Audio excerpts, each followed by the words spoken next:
Empiezo con Deuteronomio 22. Dice, si ves extraviado el toro de tu prójimo o un animal de su rebaño, no te desentiendas del mismo, sino restitúyelo a tu prójimo. En hebreo dice, si no mirarás el shor, ¿verdad? El becerro de tu hermano, o un cordero, o su cordero. De hecho, eso es muy interesante, porque ahí lo traducen como o un animal de su rebaño. Pero ahí la Torah está diciendo, si ve el cordero o el becerro, aunque obviamente ahí cabe, en lo que respecta a la ley de la letra, todo otro animal, si usted ve algo de su vecino, usted ve un objeto de su vecino, guárdeselo, lléveselo, etcétera. Pero en el sentido espiritual solo está mencionando dos criaturas que representan al último y al primero respectivamente, el becerro y el cordero. Okay. Recuerden, los corderos eran ovejas o machos cabríos, pero de un año para abajo. Y normalmente cordero aparece como C en hebreo, la Shin y la Hei. Y no hay, o sea, no hay una traducción a ningún idioma, al menos según sé, por el hecho de que hace alusión a dos tipos de animales, pero según el tiempo de su vida. Entonces, aquí dice, no verás el becerro de tu hermano o su cordero, y básicamente quitarás la mirada o la vista. Entonces, eh, sí, y quitarás la vista o no te desentenderás del mismo, sino restitúyelo a tu prójimo.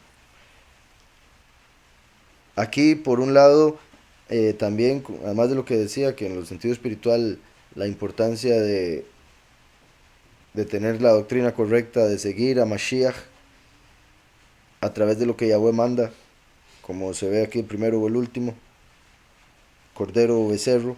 Por otro lado, esto se conecta con Yahushua cuando él andaba sanando gente y los fariseos le reclamaban y él les decía este verso.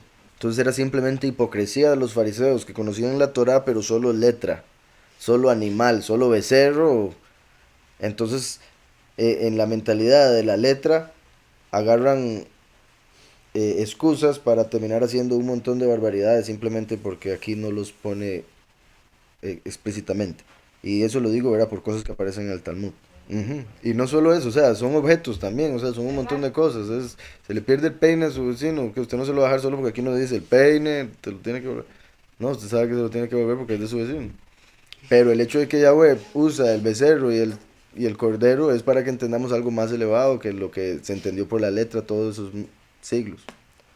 Si tu semejante no está cerca de ti o tú no lo conoces, deberás llevarlo a tu casa y tenerlo allí hasta que su prójimo lo identifique.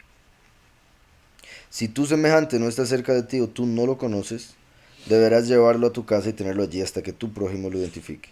Aquí, bueno, aquí pone un comentario y dice, y los gastos de la custodia del animal los cobrarás con lo que el animal produzca, por ejemplo, su lana. Entonces, él, como uno tenía que agarrar el animal y llevárselo para la casa, uno, si era un animal iba a tener que alimentarlo. Eso le iba a costar dinero.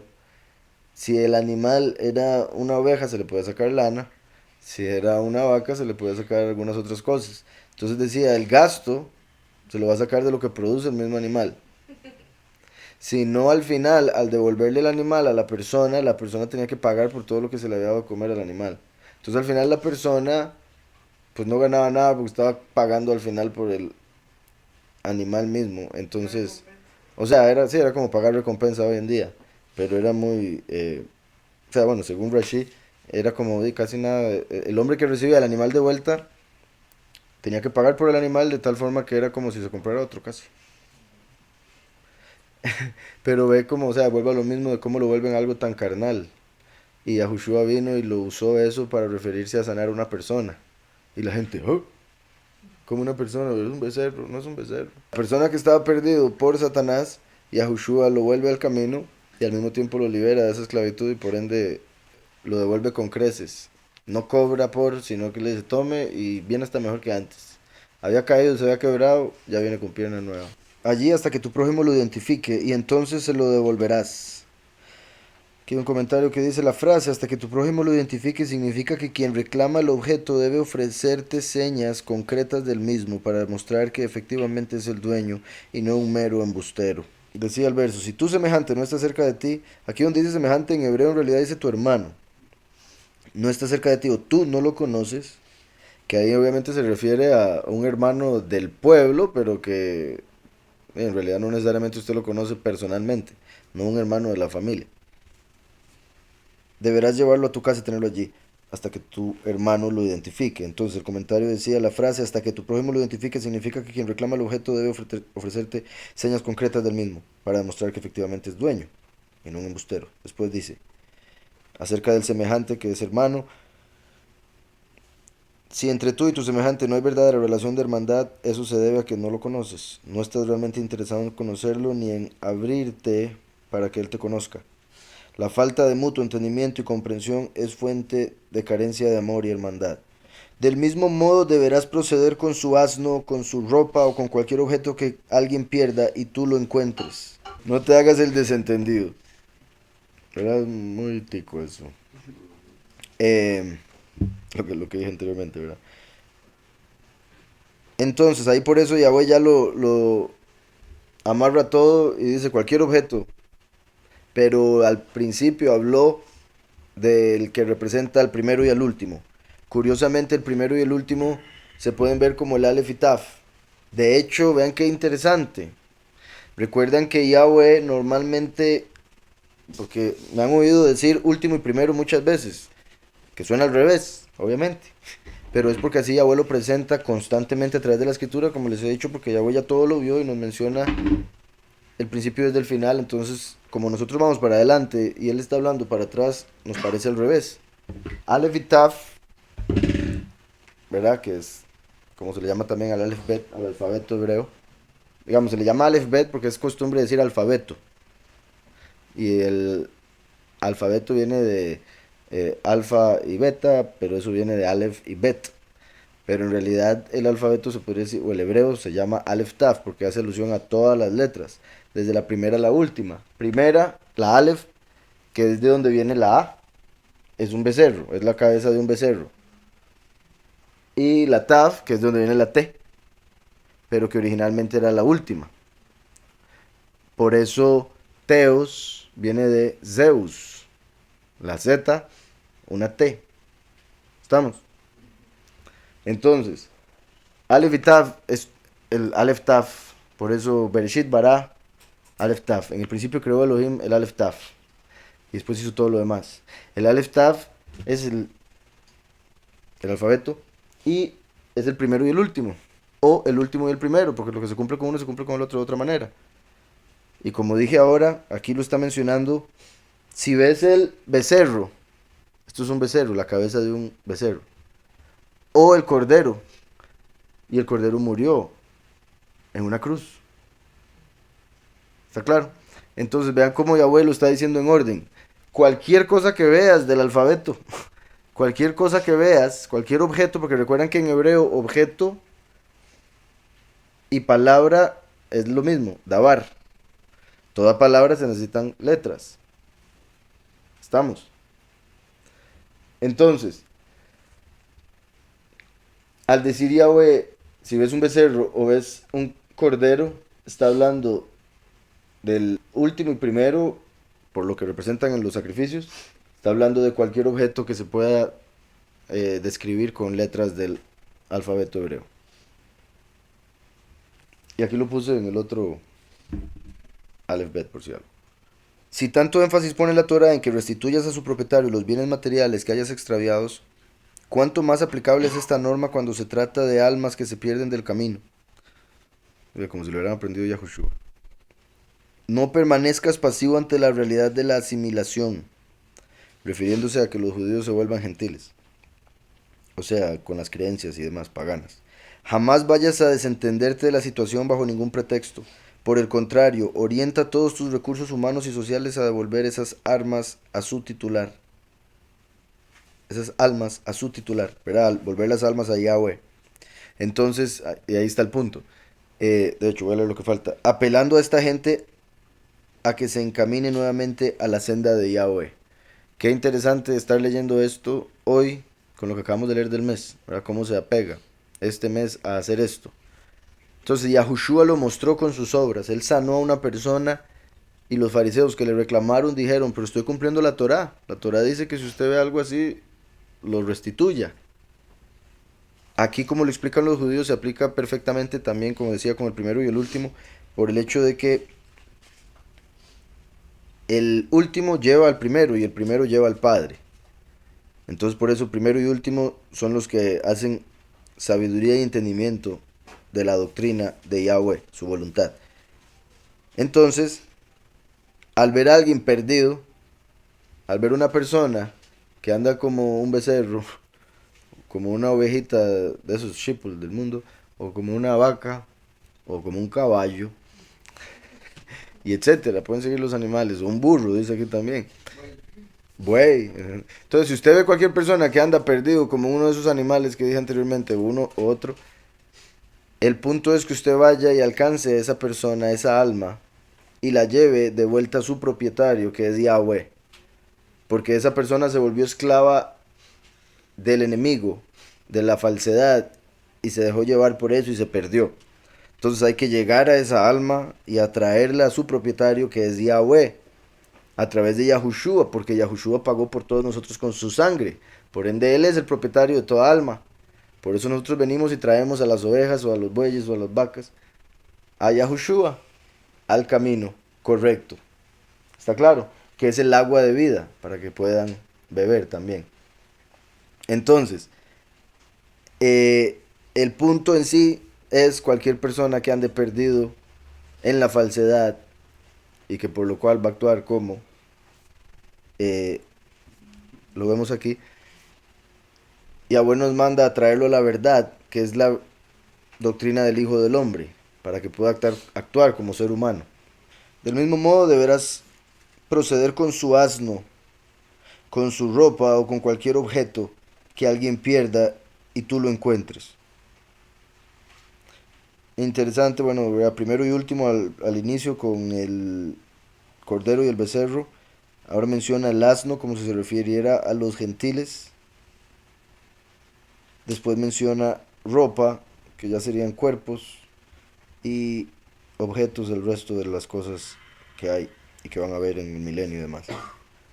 Dice, no te hagas el desentendido. Si ves el burro de tu prójimo o su toro caídos en el camino, si ves el burro de tu prójimo o su toro caídos en el camino, ese fue el que principalmente usó Mashiach. Y menciona el burro o su toro. Ahora había dicho toro o su cordero. Recuerden que Yahushua entró a Jerusalén montado en un burro. Y ahí menciona el cordero, vamos a ver si, perdón, el toro, vamos a ver si usa otra palabra diferente de shor. Es el 4. Ajeja o shoró. Ajá, una vez más utiliza el becerro. O sea, en la primera y en la última utilizó toro, o sea, en hebreo shor. Pero al inicio utilizó el cordero y ahora utilizó el asno. Conectando entonces al cordero con el asno. Porque Yahushua entraría al reino, a Jerusalén, sobre un asno. Curiosamente, él entró a Jerusalén sobre un asno el 10 de Aviv, que es cuando había que traer el cordero a la casa, lo que mencioné ahora. Yahushua entró a Jerusalén el 10 de Aviv como el cordero para nuestros pecados, sobre un asno. Entonces, si ves el burro de tu prójimo o su toro caídos en el camino, no lo ignores, ayúdalo a levantar. En los comentarios también dice, en el camino a causa de la carga, a causa de la carga. ¿Se acuerdan Yahushua cuando iba hacia el madero? Iba cargando el madero y ya había llevado muchos golpes, ya fue demasiado y cayó en el camino. Entonces llamaron a Simón, que agarró el madero y lo ayudó hasta el final. Entonces ese Simón ahí llegó a actuar como Yahweh mandó en la Torá, ayudando al cordero, que había caído, en ese caso como un asno porque llevaba carga, y los corderos no llevan carga, es la lana lo que hacen, el burro es el que lleva carga. Como Yahushua en ese aspecto entró sobre un asno, en este aspecto para representar que sobre él iban a ser puestos todos los pecados, o sea, sobre un burro de carga, por eso la representación del asno con Yahushua, porque sobre él serían puestos todos nuestros pecados, está claro. Pero llegó un momento donde en lo físico cayó y llegó Simón y lo ayudó a llevar esa carga, que representa como el último que llega a completar, a ayudar como el toro, por eso el burro, el toro. ¿Estamos? Espero. Si el burro de tu prójimo o su toro caídos en el camino, a causa de la carga, ponen aquí, no lo ignores, ayúdalo al prójimo a levantar su carga. Aquí esto del prójimo lo ponen en paréntesis. Lo digo así porque se podría interpretar ayude al burro, ¿verdad? Y obviamente también uno está ayudando al burro, pero aquí los judíos entienden que no, el punto es ayudar al prójimo, a la persona dueño del burro. Tal vez él no sabe cómo hacer para subirle la carga otra vez al burro solo, lo que hacen alusión aquí, pero cuando uno lo lee literalmente es como si dijera ayude a él que llevaba la carga, como Yahushua que llevaba el madero. Repito. Tu obligación es ayudar a tu prójimo a levantar la carga, pero si él se desentiende, no estás obligado a hacer el trabajo tú solo. Así llegan ellos. Si usted ve que el dueño está por allá tirado, usted no tiene que hacerlo, usted se puede ir. Los judíos, viendo a ver cómo se salen de la... Sí, porque le diría, es que es tu deber hacerlo, porque Por la Torah, sí, exacto, por eso lo ponen. No, eso usted tiene que hacerlo, la Torah dice que usted tiene que ayudar al burro. Dice, yo soy saduceo. Porque los saduceos se apegaban a la letra. Entonces el saduceo diría, hay que ayudar al burro, no a la persona. El fariseo diría, no, hay que ayudar al prójimo, dueño del burro, interpretándolo de la letra. ¿Me explico? Y llegó Yahushua y despedazó las dos. Entonces, aquí hay otro comentario. Si ves el burro de tu prójimo caído, ayúdalo a levantar la carga. En sentido metafórico, burro alude a la materia física. Vean qué bueno, a la materia física. Por eso la carne de Yahushua. Yahushua vino sin pecado como el cordero del primer verso, pero con semejanza de carne como el burro del cuarto verso. ¿Sí me explico? La carne de Mashiach, que fue por la que cayó y no pudo llevar el madero, pero en alma él pudo llevar todos nuestros pecados. ¿Sí me explico? Entonces el que cayó fue el burro con esa carga del madero, y el cordero fue sacrificado sin pecado. También uno es perdido, el otro es caído. Porque una cosa es agarrar a alguien caído, no, agarrar a alguien que anda perdido del camino de la doctrina y traerlo a la verdad para que empiece a ir en el camino. Y otra cosa es estar ya en el camino y caer en él porque la carga que se le ha puesto en el ministerio o lo que sea ha sido mucha para esa persona. Por ejemplo, por lo que estamos leyendo aquí literalmente, ¿verdad? De la carga. ¿Sí está claro? Recuerden que bendito Yahweh, Yahushua dice, mi carga es ligera y mi yugo es fácil. Entonces, si una persona cae por la carga, en realidad es por su propia carga, por sus propios pecados, por su culpa, y no me refiero a su culpa, sino por la culpa que está cargando. Es por, repito, los pecados que no suelta eh, y por falta de fe, por falta de confianza. Porque cuando uno tiene confianza, fe y se aparta del pecado, la carga es fácil y ligera. Es cuando uno empieza a hacer cosas que no debería, que se empiezan a poner carga, carga, carga y de repente fue mucho y cayó. ¿Estamos? Si ves el burro, el jamor de tu prójimo o su shor caídos en el camino, no lo ignores, ayúdalo a levantar. Aquí pusieron prójimo otra vez en el 4, pero aquí dice, lo tiré, ed hamor, ajij, o shoró. Curioso que aquí dice noflim, noflim, que es de donde viene nefilim, caídos. Si ve el toro o el burro caídos, noflim. Eh, Después dice, en el camino, bederech. Qué raro, en este 4 no menciona a la persona. Ah, no, sí, al hermano, su hermano. ¿Por qué habrán puesto ahí enemigo? enemigo o amigo. Sí, aquí, digamos, aquí en el hebreo veo hermano, tu hermano. Por eso pusieron tu prójimo. Habría que ver entonces en la Septuaginta. Si en la Septuaginta venía enemigo por alguna razón. Lo cual eso habría que investigarlo, estaría interesante. Que estaría relacionado con el hecho de Yahushua que nos enseña a amar al enemigo, ¿verdad? Entonces dice, aún si es su enemigo y usted le puede hacer un favor, hágalo. Entonces, también vean cómo primero se mencionó perdido y después caído. Y primero se mencionó becerro y cordero como hace 2000 años. Juan el Bautista y Yahushua el Cordero murieron para darles al pueblo un camino porque antes todos estaban perdidos. Y después en la segunda venida todos están caídos en el camino, en la apostasía.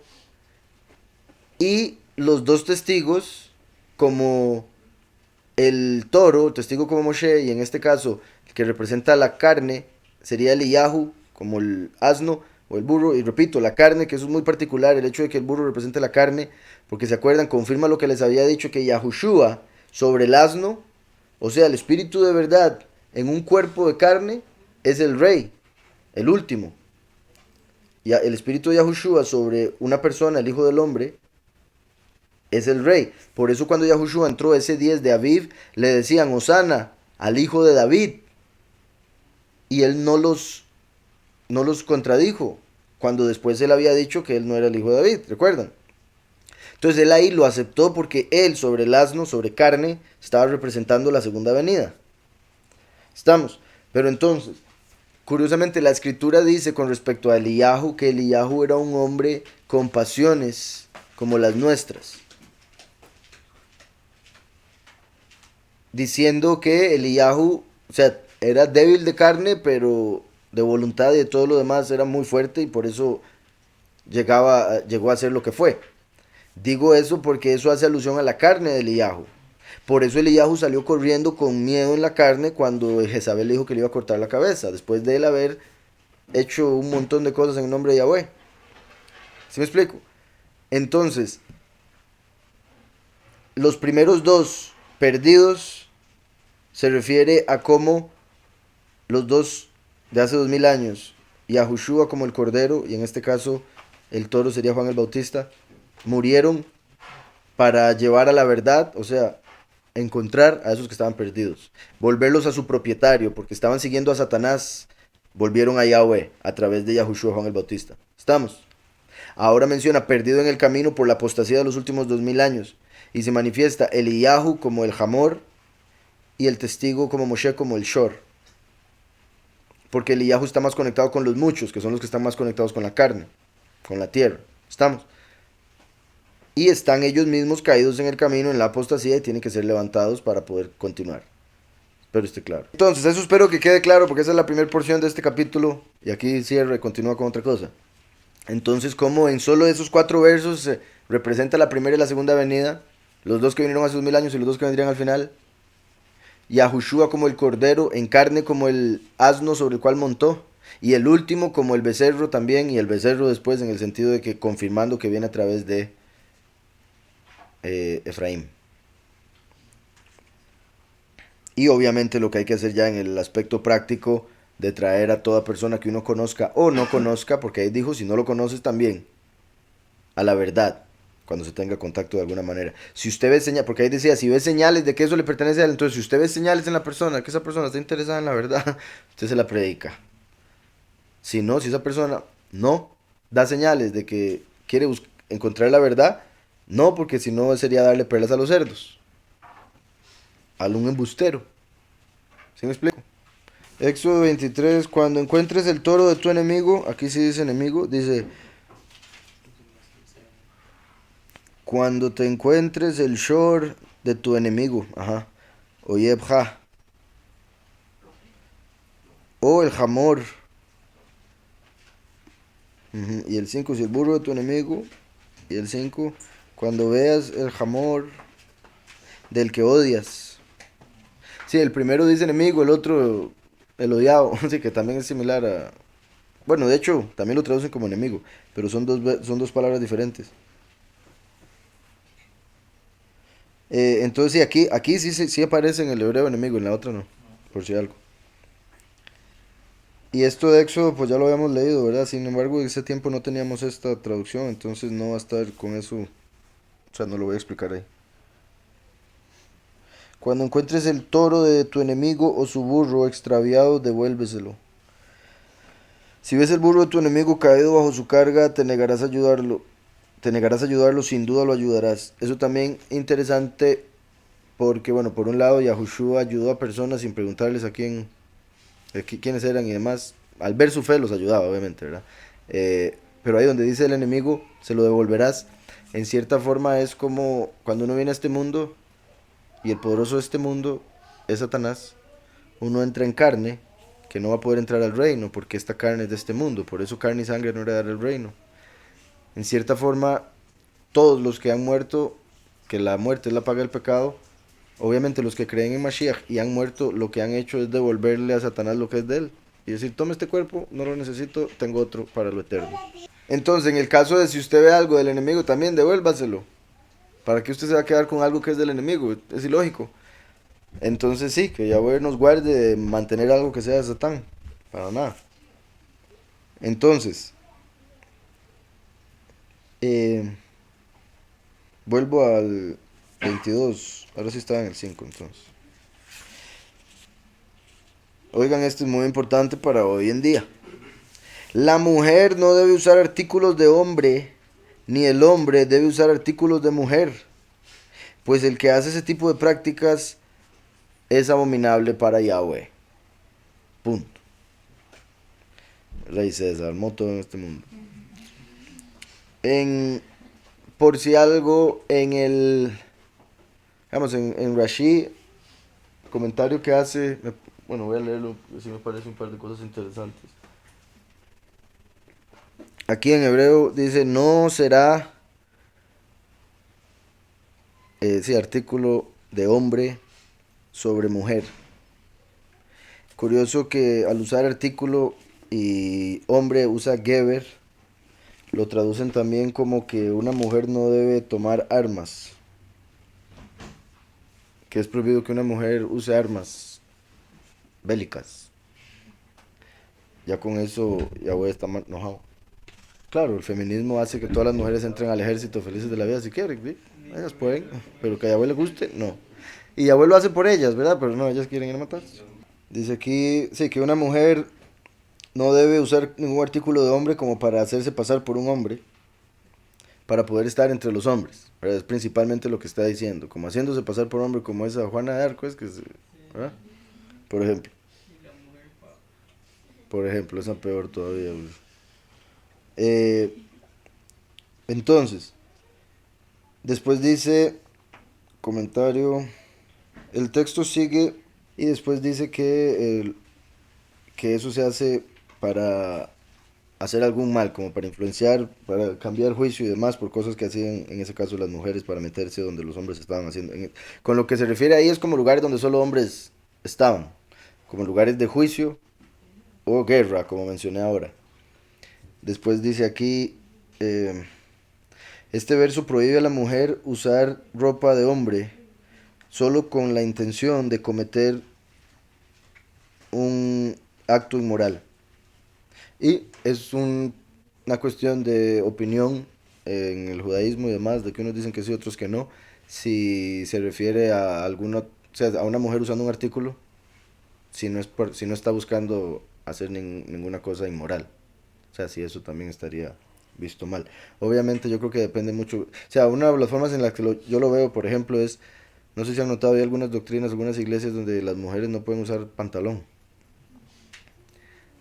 Pero eso me parece un poco exagerado porque cuando Yahushua estaba en la tierra no habían pantalones tampoco. Entonces, ¿cómo es que juzgan el pantalón como algo de sexo cuando en realidad también uno podría decir que los pantalones, dependiendo si son hombre o mujer, los hacen diferentes, etcétera? O sea, el punto en sí viene siendo la mujer que quiere verse masculina. La mujer, igual que como hemos hablado del cabello largo, el hombre que quiere verse femenino. Porque Yahweh abomina no solo al homosexual, sino al afeminado. Un hombre puede ser que solo anda con mujeres, no solo nos va a encontrar si es afeminado, ¿verdad? pero puede ser que solo le gusten mujeres. Si es afeminado, eso está mal también. Entonces uno como hombre debe buscar alejarse de eso. Si es que también lamentablemente por la forma en que perdón, en que se ha dado esta sociedad y el enemigo influenció el hecho de que los papás no estén en las casas y cosas así, ha hecho que los hombres sean muy emocionales y se parezcan mucho a sus mamás. Y eso también ha llegado a ser problemático para la sociedad. Entonces, eh, en el caso, repito, lo principal es que una mujer busque verse masculina. No es que por ponerse un pantalón ya de fijo pecó, pero hay mujeres que se ponen un pantalón y es como pantalón de hombre o se ve como un hombre, o sea, ya es por algo. Y eso se nota, ¿verdad? No solo en la ropa, también en otras cosas.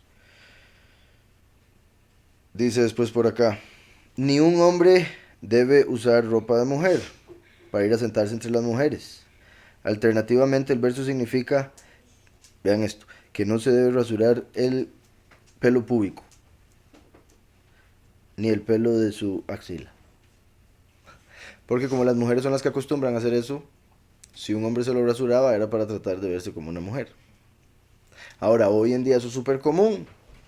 Una de las razones es porque Gillette vio que hacía muy poca plata vendiéndole solo al sexo femenino. Entonces empezó a vender a través del uso de las mujeres diciendo que asco. Empezó a venderle al hombre, a la mujer le gusta rasurado. Entonces ahora los hombres empezaron a rasurar todo para agradarle a las mujeres, supuestamente. O por metrosexuales o por lo que sea. Y desde este momento, ¿verdad? Ya se estaba viendo esto como ya una mala característica. Ahora, vuelvo y repito, esta segunda parte es similar a la anterior, es como, lo veo ya como llevándolo a casi que a la opinión.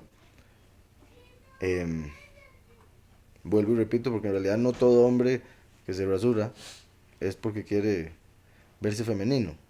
Simplemente no se dan cuenta que eso es lo que más o menos llega a suceder y que han sido programados por las compañías rasuradoras. Porque aún a las mujeres se les empezó a vender también que se empezaran a rasurar, obviamente, bueno, como lo vemos aquí, era común esto, ¿verdad? Las axilas, pero a la mujer se le empezó a decir que se rasurara el cuerpo entero para poder vender más gilets y más cosas así. Em, Como se le han vendido un montón de cremas y un montón de cosas para absolutamente todo, es un puro negocio. Entonces a la mujer hace unas cuantas décadas dijeron aprovechemos y vendámosles que se rasuren todo. Y eso también tiene que ver lamentablemente con cosas que le quería meter a la gente en la mente con respecto a, eh, ¿cómo lo puedo poner? Bueno, sí, cosas inmorales como salía aquí. Porque obviamente son los más jóvenes los que no tienen vello púbico. Entonces al fomentar mucho el que nadie tenga vello púbico, fomenta lo que hoy están tratando de meter como pedofilia también. De una manera indirectamente. Y, y ahí es como en otras cosas, o sea, el enemigo mete mano y la gente piensa que es solo por el comercio, que es solo por, digamos, como ese caso Gillette, o que es solo para un detalle específico que no ha llegado a entender, pero en realidad el enemigo se mete a través de un montón de medios para tratar de torcer la mente de la gente, tristemente. Entonces, aquí ponen que el hombre que se rasura axila y vello público es porque ya está buscando ser femenino y por ende eso falla. Dice aquí, dice el hombre no se debe adornar con cosas femeninas, con adornos femeninos para ir a estar entre las mujeres. El hombre no debe usar ropa de mujer. Como les decía, pues también incluye en lo que respecta a la mujer utilizar armas, pero hay personas que no consideran que eso incluya. También el hecho, digamos, como lo dice aquí, esto es un buen punto, que es lo que uno debe entender, que porque uno no entiende algo inmediatamente, no quiere decir, o sea, no debería rechazarlo, porque eso es lo que sucede mucho, lamentablemente, con las cosas que en la escritura aparece con respecto a las mujeres, como lo hemos notado ya muchas veces, cuesta que se acepte a buenas y primeras, como que tiene que llevar una explicación. Pero debemos aceptar la voluntad del Padre porque sabemos que es perfecta. En el caso de esto que habla de la mujer con respecto a las armas, o usar un artículo de hombre, es porque eventualmente el utilizar ese artículo o esas armas X cosa va a llevar a la mujer a actuar como un hombre. Y eso es abominable. O sea, va a ser algo, va a ser un proceso, tal vez en algunas más lento que otro, en el que lo va a llevar a actuar diferente.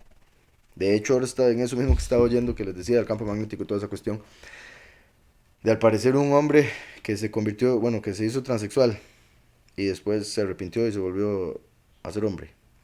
Pero dice que no se hizo ninguna operación, lo único que hizo fue tomar hormonas, creo, lo cual ya hace un cambio, obviamente, en el cuerpo. Pero según decía él, que con solo él haber cambiado su mentalidad y decir que era mujer, que él vio cambios en su cuerpo, en el que el cuerpo empezó a cambiar a verse femenino. Pero cuando ya se arrepintió y volvió al padre y se hizo hombre, el cuerpo volvió a la normalidad. Entonces, como solo la mentalidad y lo que uno crea llega a afectar el cuerpo, lo físico. Entonces, es parte de lo que dice aquí, una mujer o un hombre, obviamente, que utilice un artículo del otro sexo, lo va a llevar eventualmente a actuar como ese otro sexo. Y esa es la abominación.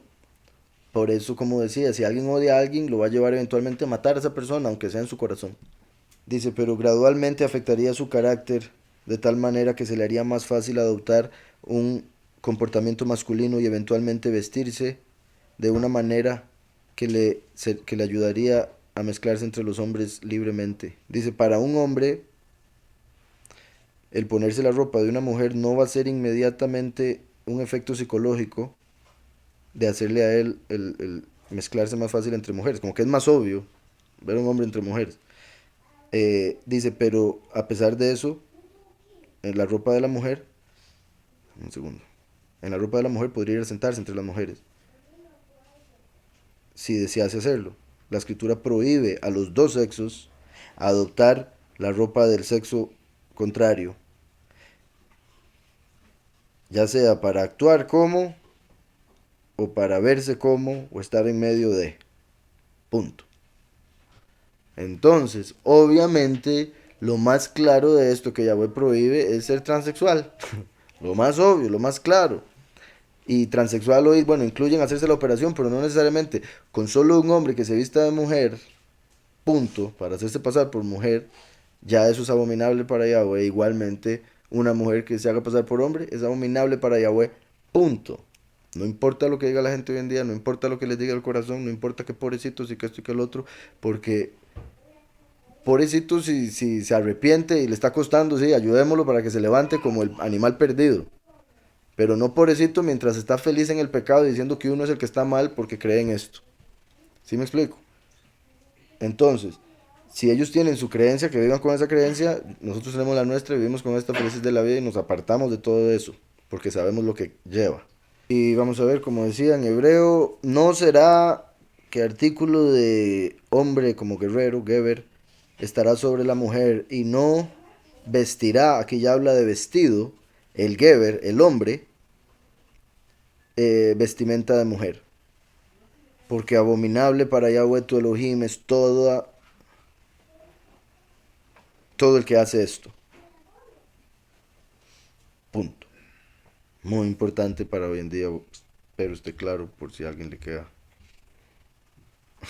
alguna duda de qué piensa la escritura o Yahweh al respecto. También me parece interesante que en los capítulos anteriores, los 4 anteriores, menciona si se le pierde eso, se le pierde el otro, y después empieza a hablar de ropa, como que pasa de una cosa que parece no estar relacionada en lo absoluto con lo otro. Pero cuando nos ponemos a pensar que los primeros 4 versos estaba hablando de la primera y la segunda venida, y después de la segunda venida empieza a hablar de gente que se viste de hombres como mujer y mujeres como hombres, ahí tiene sentido. Porque cuando habló al final de los que se caen en el camino, la carga, ahí está hablando ya del fin de los tiempos, después de la apostasía. Y ahí empieza a hablar de cómo los hombres se vestirán de mujeres y las mujeres de hombres, como los días de Noah. También, muy importante esto, con respecto, o sea, conectándolo con lo anterior y al Padre, con respecto a hoy en día, y que se entienda, por favor, o sea, de verdad que yo lo hago con mucho amor, pero a veces, o sea, lo agarro de chiste para no llorar. Eh, o sea, hombre y mujer deben entender que valen lo mismo para Yahweh, simplemente son diferentes, por eso Yahweh dice diferentes cosas en la escritura que ambos necesitan oír de diferente forma y ambos debemos sujetarnos a su punto, aceptarlo, no ponernos a pelear contra lo que Yahweh manda, punto. Ahora, con eso dicho, hoy en día hay mucha gente que quiere decir que el Todopoderoso es una mujer, ¿verdad? Que no, que es ella, que por qué se le dice a él, que todos le digan otra cosa, que ya no se diga él es, sino ella. ¿verdad? Y es la misma cuestión de feminismo, de la reina del cielo que quiere tomar ese lugar. Y un día le preguntaron a un judío que, que por qué se le llama el Todopoderoso él. Y aunque yo siento que hay muchas otras explicaciones, él dio un punto de vista, una perspectiva que la voy a usar hoy por lo que estoy aquí viendo. Él decía, en la historia se ha visto que toda religión que adora a una mujer, que adora el femenino, que adora el aspecto femenino, han sido las religiones más violentas que han habido, como la católica, la Inquisición, digo, las cruzadas y todas esas cosas que hicieron. ¿Por qué? Porque adoran a María. Y el punto no es que diga, ¿cómo? ¿La mujer es la que hace la violencia? No, es que cuando la humanidad se da el rol de masculino y le da al espíritu o a lo espiritual el rol de femenino, entonces la humanidad llega a tomar justicia por su propia cuenta, a ponerse como cabeza y no sujetarse, sino hacer lo que piensa que debería hacer, como la mujer que no se sujeta al esposo y se desarma el matrimonio. ¿Sí me explico? Entonces, nosotros debemos tomar como congregación el aspecto femenino, entendiendo que todo lo recibimos de Él, aún el castigo, en vez de nosotros tratar de tomar el castigo, la venganza por nuestras manos, porque está escrito, la venganza es mía, yo pagaré. Entonces, un día, y bueno, esto de hecho está relacionado con esa misma conversación, cuando estaba eso del catolicismo, de la Inquisición y todo eso, le preguntaron, sí, que por qué en el Antiguo, le preguntaron a los judíos, por qué en el Antiguo Testamento, como ellos hablan, ¿verdad? Dios es tan vengativo y tan malo y tan esto, tan castigador. Y, y la respuesta fue básicamente porque es mejor que Él sea el que castiga, porque Él va a saber cuánto castigar, cuánto no castigar, va a saber si tiene misericordia o no. Es mejor creer que Él castiga, hacer como ellos que creen que Él no castiga. Por ende, toman el castigo en sus propias manos. Cuando estaban guindando un montón de gente y quemando un montón de gente viva. Ellos decían, esto es lo que hay que hacer, porque se estaban dando el rol de cabeza. ¿Sí me explico? Ese es el rol que le pertenece a Yahweh. Por eso es que el hombre no se debe vestir de mujer y la mujer no se debe vestir de hombre, porque la iglesia, ponerse el lugar de Mashiach, es un error. La iglesia, ponerse en lugar de Yahweh, es un error. Es abominable para Yahweh que tomemos un rol que no nos pertenece. ¿Sí me explico? Entonces, como creación, está el aspecto femenino, siendo Yahweh el masculino, la cabeza, el que da. Nosotros los que recibimos. Él es el que castiga, nosotros somos los que nos corregimos, porque Él es perfecto, nosotros somos los que fallamos. Y ese es el punto. Sea hombre o sea mujer aquí.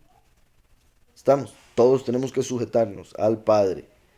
Por ende, el que la humanidad busque ser el aspecto masculino hace que todo esté al revés, y eso es abominable para Yahweh, como lo vemos acá. Entonces, también conectado con ese punto. Dice el verso 6. Si por casualidad encuentras en tu camino un nido de pájaro, ya sea en un árbol o en la tierra, con pichones o huevos, entonces si la madre está recostada sobre los pichones o los huevos, no tomes la madre junto con ellos. Una vez más, un mandamiento curioso, tanto el mandamiento como el lugar donde se encuentra. Después del hombre no se vestirá de mujer, ni la mujer de hombre. Y por cierto, se vio un nido por ahí. La vez pasada me preguntaron acerca de este verso, de hecho. Una vez más dice en el camino. El camino es la creencia, es las obras que uno hace para llegar a Yahweh. Las aves son ángeles. Yahweh habla de doctrinas de ángeles y doctrinas de demonios, doctrinas falsas. Y los huevos vendría siendo el fruto, o aquí, sí, el fruto de esos ángeles, pero en sí el hecho de que agarra los huevos es para comérselos. Entonces quiere decir, está agarrando algo de los ángeles para comerse. O sea, como lo que dice la escritura en el Nuevo Testamento, examinadlo todo, el nido, los huevos y el ave. Desechad el ave, tomad los huevos. Desechad al ángel caído, la idolatría y la falsa doctrina, pero tome la verdad que haya en esa falsa doctrina. Tome aquello que usted sí pueda comer, que sí le pueda alimentar, como los huevos, pero el ave déjela ir. ¿Sí quedó claro ese punto? Ese es el aspecto espiritual de este verso. Obviamente en lo otro se refiere simplemente a misericordia. No sea tan descarado comerse absolutamente todo. Deje que el ave se vaya para que pueda poner más huevos.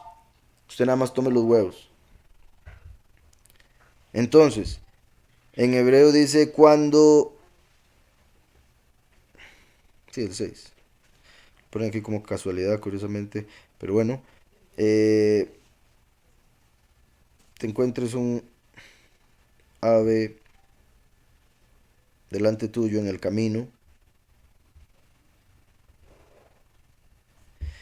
Curioso, ave es Sipor, que es la raíz de Séfora, Sípora, la mujer de Moshe, la esposa de Moshe.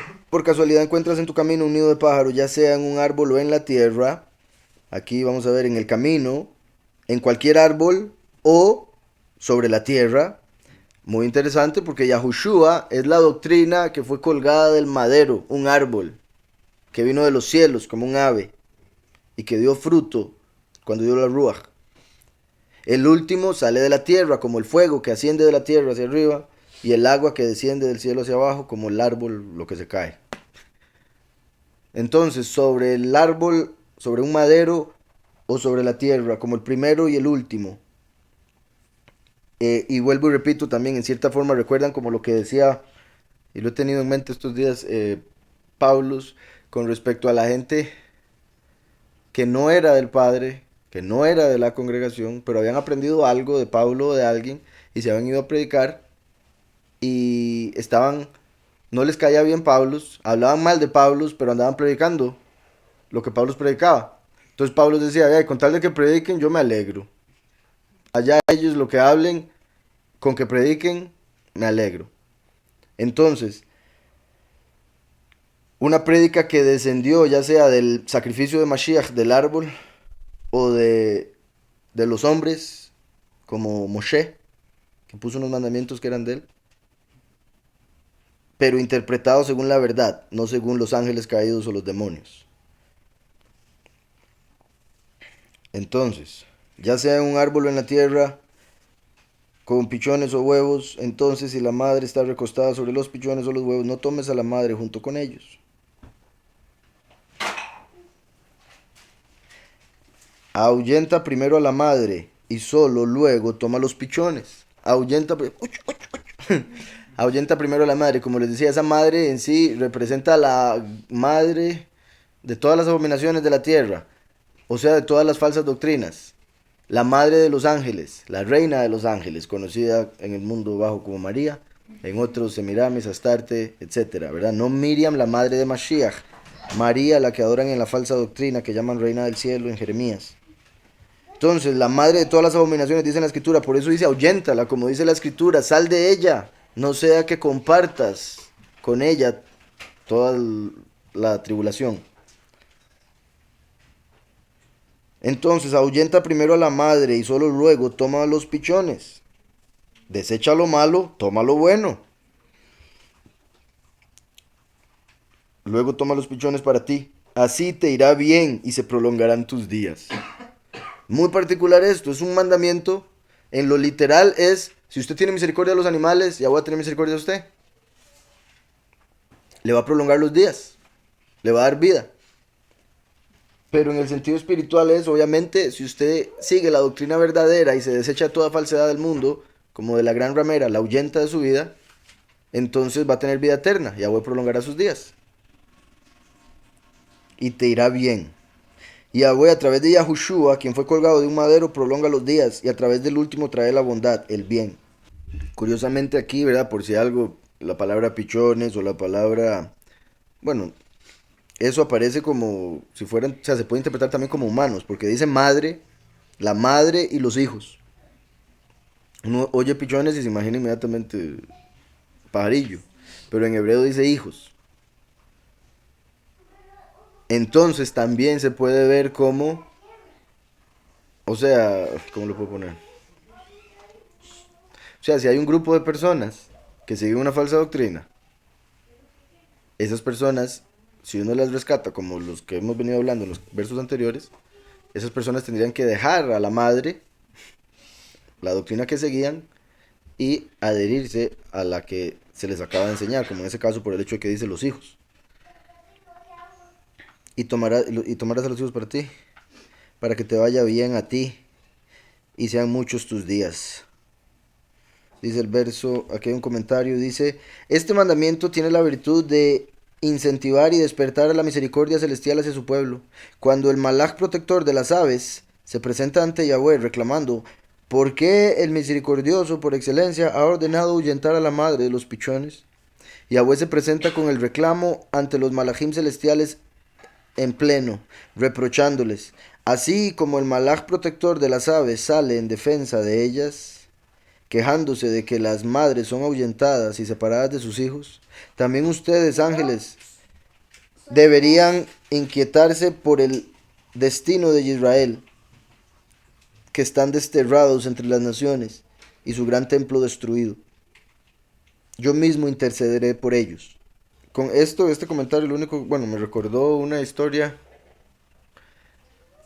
que, bueno, básicamente refiriéndose a, y la voy a resumir porque no me recuerdo todos los detalles en realidad, pero se trataba de un hombre, de hecho sí, un hombre que le llamaron el otro, porque se apartó del judaísmo, porque no pudo entender lo que sucedía. Un día que él estaba sentado y vio un hombre que pasó por ahí y se llevó a la madre con los huevos y siguió la vida.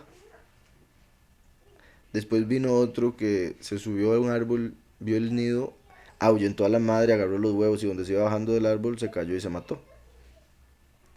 Entonces él decía, ¿cómo es esto? Si aquí dice que el que deje ir a la mamá y se deje los huevos tiene largos días y yo acabo de ver a este hombre morir inmediatamente. Entonces por estar pegado en la letra dejó de creer, porque vio a otro que lo hizo incorrectamente y siguió viviendo. Entonces dijo, yo ya no creo en esto, sin entender todos los aspectos espirituales que pueden haber. Y como les digo, o sea, vean que literal que lo toman ellos que hablan esto, como el ángel de los ángeles viene a quejarse porque separan a las aves de los huevos, y abuelo les dice, es para que ustedes también vengan a quejarse por el pueblo como está, esparcido.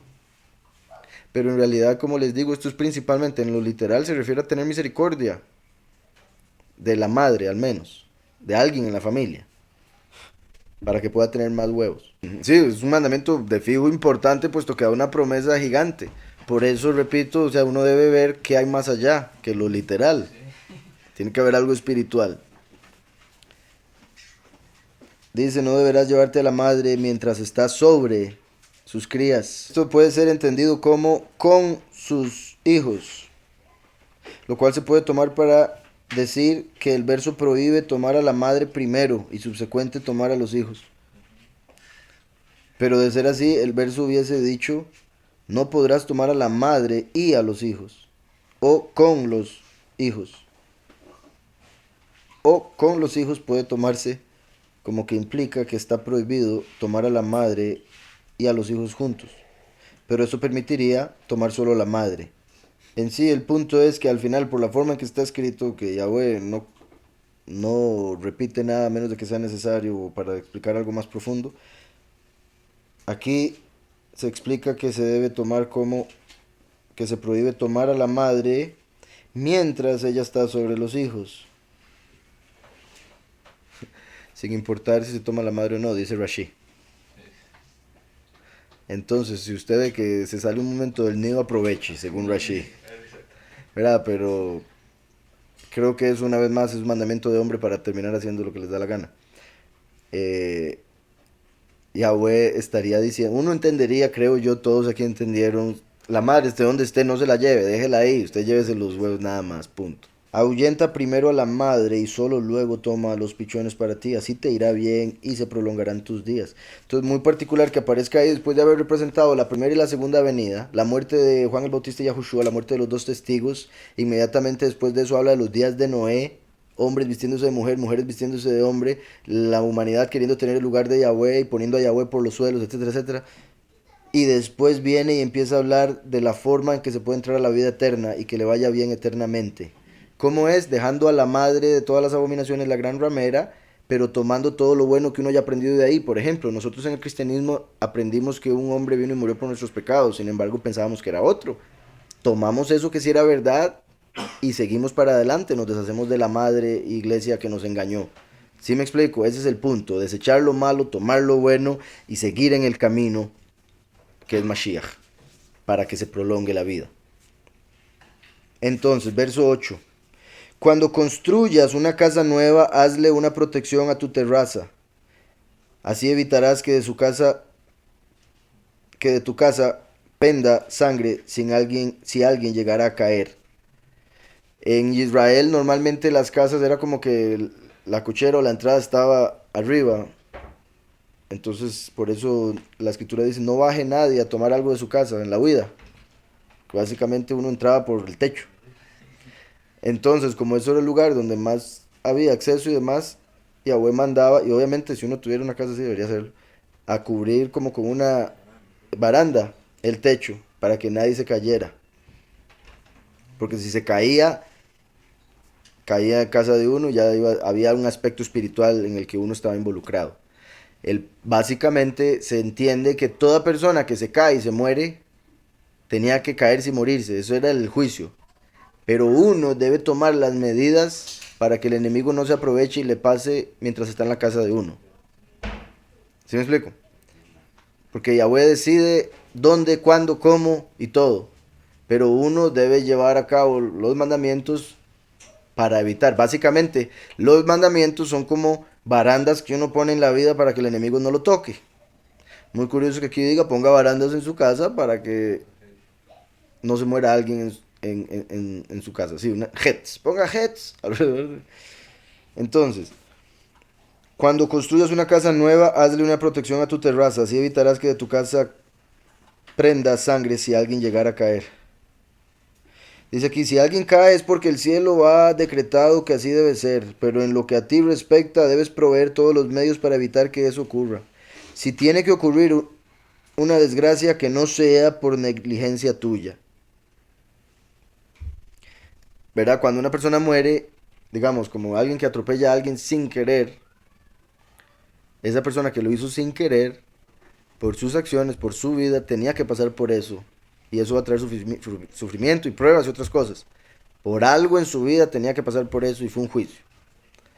Obviamente, eh, como en este caso, se está hablando de una casa, un objeto inanimado, no un carro que se está manejando. Que por eso dije un accidente, ¿qué va a ser? Pero en este caso, el accidente no sería solo que se caiga, sino que uno no haya puesto cosas como para evitar o para darle seguridad a las personas. Entonces, eh, también qué curioso esto aquí. ¿Saben por qué? Y qué curioso es también que haya dicho lo de la jet, que es la baranda. Bueno, por un lado también es curioso que la jet sea baranda porque jatá es pecado. Y cuando uno peca está poniendo una baranda pero entre uno y Yahweh. Se está separando de Yahweh a través del pecado. Poniendo una jet. Eso por un lado. Por otro, recuerden que el último, después de morir y resucitar, como parece haber sido representado por el verso 4, después viene todo torcido como los hombres siendo mujeres y mujeres siendo hombres como hoy en día, los últimos 3 años y medio.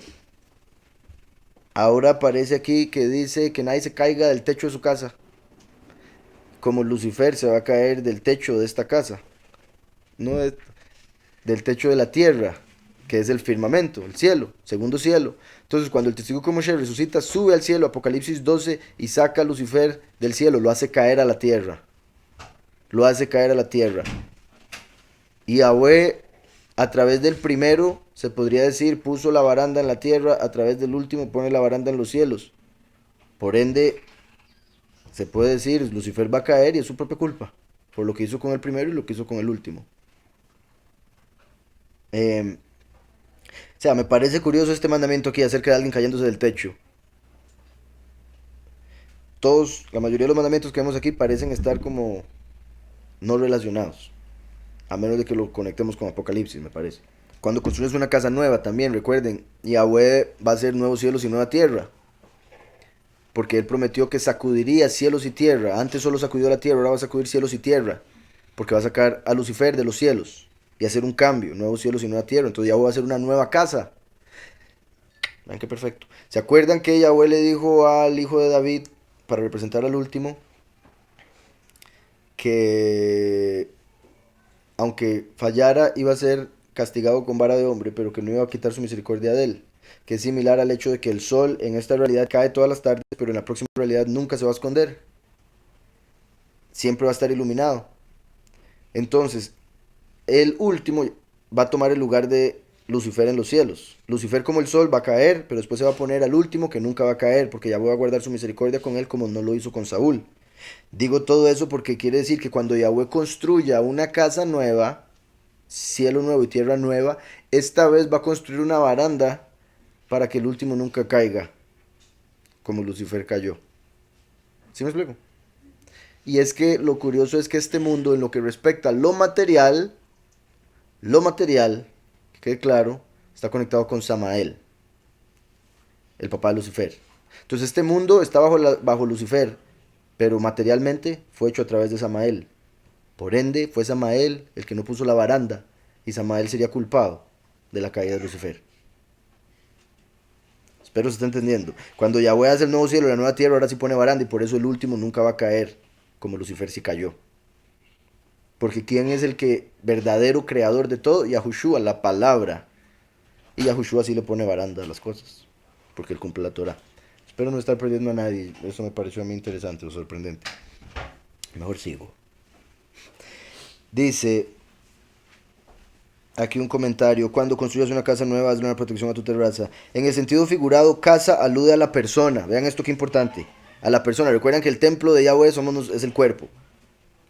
Alude a la persona, de modo que el verso debe verse como una indicación en el sentido de que uno debe hacerse una protección espiritual alrededor de su ser para protegerse de los peligros que desde el mundo material acechan por doquier y de los que uno podría ser presa si no toma los debidos recaudos. Como les decía, los mandamientos de Yahweh, cuando cumplimos los mandamientos de Yahweh estamos poniendo barandas para que el enemigo no nos toque. Cuando cuando rompemos los mandamientos, más bien estamos poniendo barandas para que Yahweh nos acerque o que la luz de Yahweh no nos toque. Dice, verso 9: no siembres en tu viña otras especies de semillas. En realidad lo traducen así, pero es semillas mezcladas, diferentes semillas. En hebreo, no sembrarás con tu viña, sí, mezcla, no sea que lo vuelvas impuro. El producto de la semilla que sembraste y se vuelva prohibido el fruto de la viña. Entonces, recuerden, Yahushua dijo, yo soy la vid. A través de la escritura, Israel es la vid. Pero cuando Yahushua dice, yo soy la vid, lo que está diciendo, la única forma de ser parte de Israel es a través de Yahushua. Tener ese espíritu, creer en él, esa fe. Entonces, Yahushua es la vid, pero Israel, como pueblo, como muchos, son las uvas que van a ser echados en el lagar de la ira en Apocalipsis 14. Los muchos.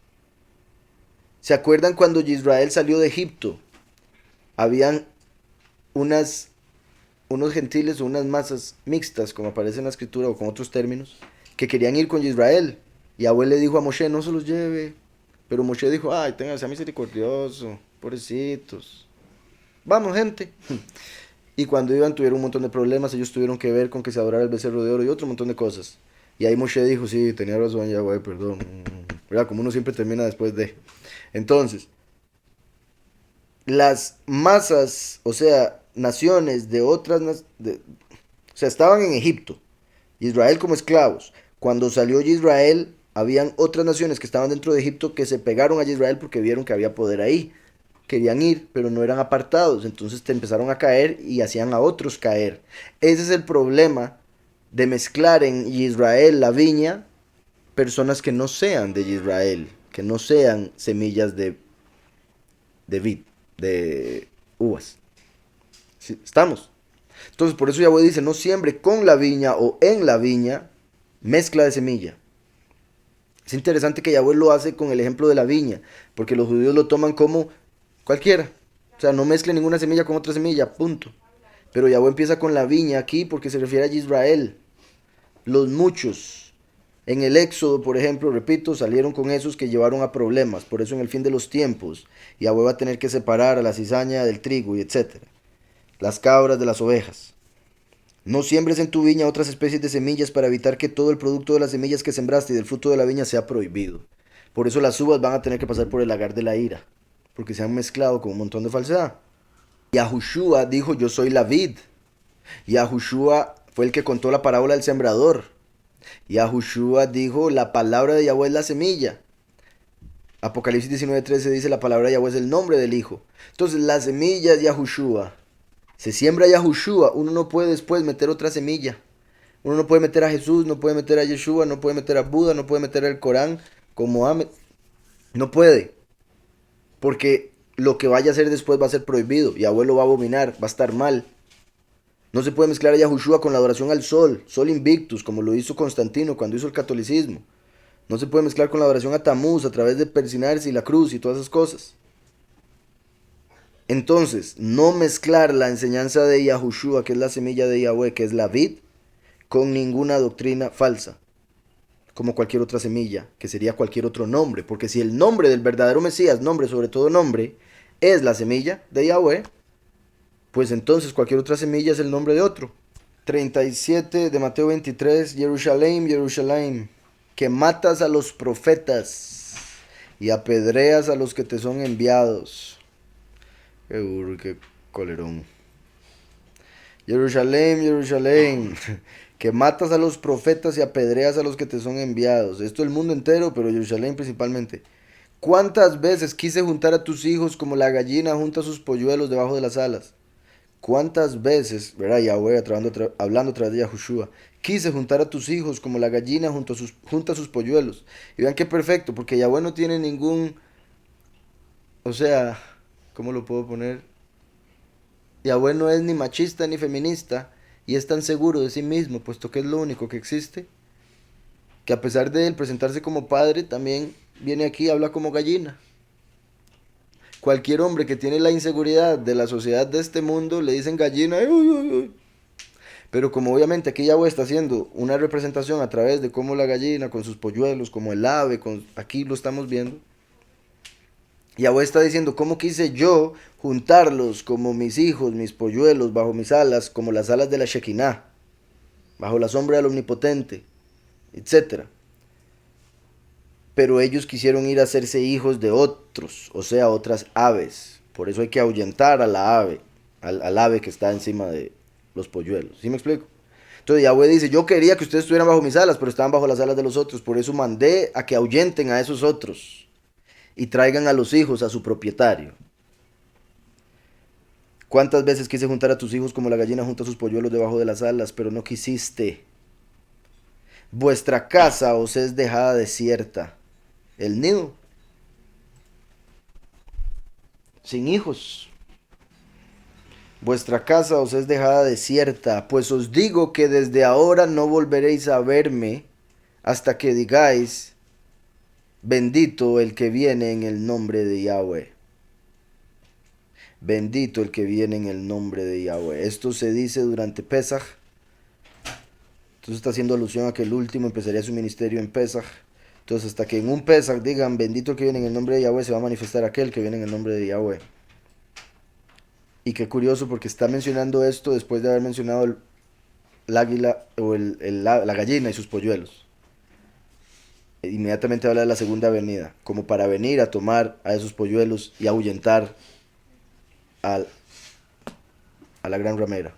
No siembres en tu viña otras especies de semillas para evitar que todo el producto de la semilla que sembraste y del fruto de la viña sea prohibido. No ares con una yunta formada por un toro y un asno. Vean eso. No ares con una yunta formada por un toro y un asno. Una vez más, eso se refiere a yugo desigual. No se case alguien que cree en la verdad de Yahweh con una persona que cree en la idolatría y en la falsedad pagana. Un toro no se debe casar con un asno. El yugo va a andar todo desigual, van a hacerlo mal. Uno va a ir más rápido que el otro, etcétera. Entonces uno debe, ver a las personas en lo que respecta a matrimonio, el plan de Yahweh es que ambos estén con Yahweh. Recuerden que Ish Beisha, la forma en que se escribe, y lo voy a tener que hablar ahí en la voz, que está pasando, me imagino que yo lo he oído varias veces, pero Ish Beisha es a Aleph Yud Shin. Isha es Aleph Shin Hei. Entonces, en Ish está la Yud, en Isha está la Hei. En la unión de hombre y mujer tiene que estar Ya. Si se quita a Ya de la relación, queda Esh Be'esh, que es fuego y fuego, y por eso se experimenta un pequeño infierno en el matrimonio donde Yahweh no está. Entonces, cuando hay yugo desigual, cuando uno tiene la Yud, pero la otra no tiene la Hei, o cuando ella tiene la Hei, pero él no tiene la Yud, siempre va a haber fuego de uno de los dos lados y va a haber uno tratando de luchar por el otro y llevando el yugo. Y el otro. Yugo desigual hace alusión a, como lo acabamos de ver, igual con sembrar, no se puede mezclar. Matrimonio no debe haber entre dos personas que son diferentes en alma, en espíritu, que están con diferentes Elohim. Uno de verdad y otro de mentiras, que solo hay uno de verdad. Al igual que una compañía, uno no puede llevar un negocio con una persona que tiene completamente otras creencias. Se va a venir el negocio abajo, van a haber pleitos, etcétera. Obviamente uno en este mundo, ¿verdad? Va muy difícil encontrar a alguien con quien poder hacer negocios que crean lo que uno cree. Va a ser muy difícil, pero por lo menos tiene que ser astuto como la serpiente, es lo que dice Yahushua. Entonces, más o menos ver cómo la persona se comporta, porque aunque hay personas que no siguen la Torah, por lo menos actúan como la Torah manda. Aman al prójimo como a sí mismos, y eso es una buena señal de la persona. Si no creen en Yahweh, eso es lo único que uno puede buscar. Después de ahí, ¿sí me explico? De todas maneras, maldito el hombre que confía en el hombre, y eso siempre hay que recordarlo, ¿verdad? No ares con una yunta formada por un toro y un asno. El toro es el rey de los animales domesticados, domésticos. Por eso los cuernos en sí son la corona del toro. Así como la melena es la corona del león, que es el rey de los animales salvajes. ¿Estamos? Entonces, el león como rey de los salvajes, por eso hace alusión al rey de las naciones, y el toro como rey de los que obedecen. Entonces, el toro hace alusión a Yosef, líder de los 144,000 que obedecen a Yahweh. El asno hace alusión a la carne, por ende la inclinación al mal, por ende la idolatría, por ende los egipcios, etcétera, etcétera. Digo por ende los egipcios porque cuando llegó Moshe donde el faraón le dijo, esos asnos, ¿qué van a saber? Nada, refiriéndose a su propio pueblo. ¿Usted se imagina un líder así? Entonces, bueno, un día un pastor hizo algo similar cuando dijo, las cabecitas de ellos no pueden entenderlo del nombre. Entonces, dice, no ares con una yunta formada por un toro y un asno. No uses una prenda cuya tela combine fibras de lana y de lino. Tzemer ufishtim. Tzemer ufishtim es lana y lino. Lana y lino. Obviamente, ¿verdad? En lo que es la letra del judaísmo ya hay varias ropas que ya que no se podrían usar porque en la letra hay muchas ropas que son mezcla de hilos. Y Yahweh nos enseña que la ropa representa el cuerpo, la vida eterna. O sea, el cuerpo que necesitamos para la vida eterna. Por eso nosotros nos debemos vestir de Yahushua. Si nos vestimos de Yahushua, como la iglesia escogida para las bodas del Cordero, se está vistiendo de lino finísimo. Si se viste como invitado, se viste de blanco.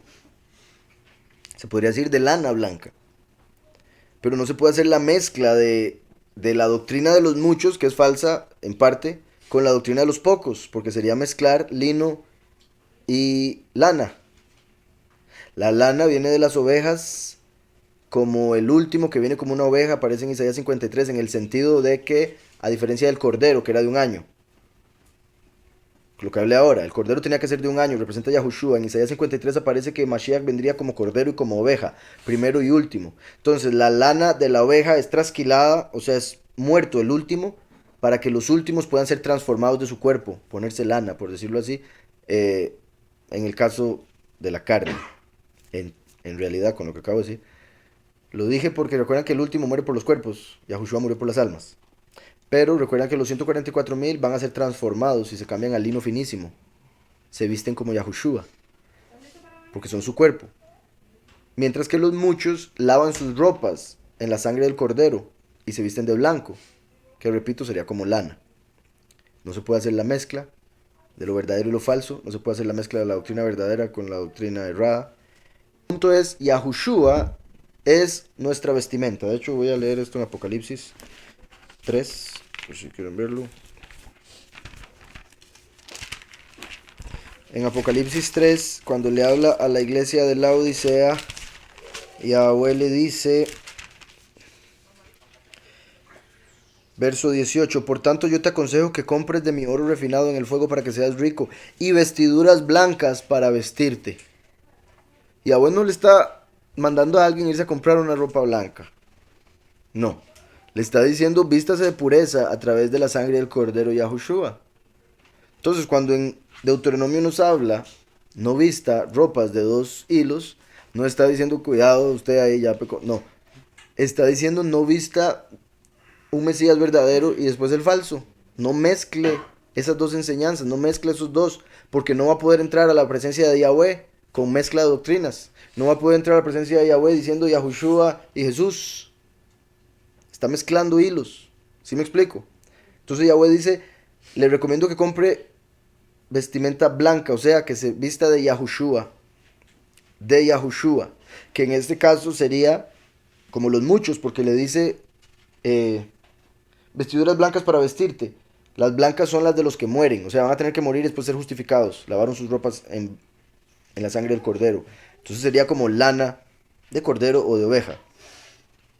Y los escogidos son los que se visten para las bodas, de lino finísimo. Y esto es para decir que en sí ambos se pueden ver como positivos, ¿verdad?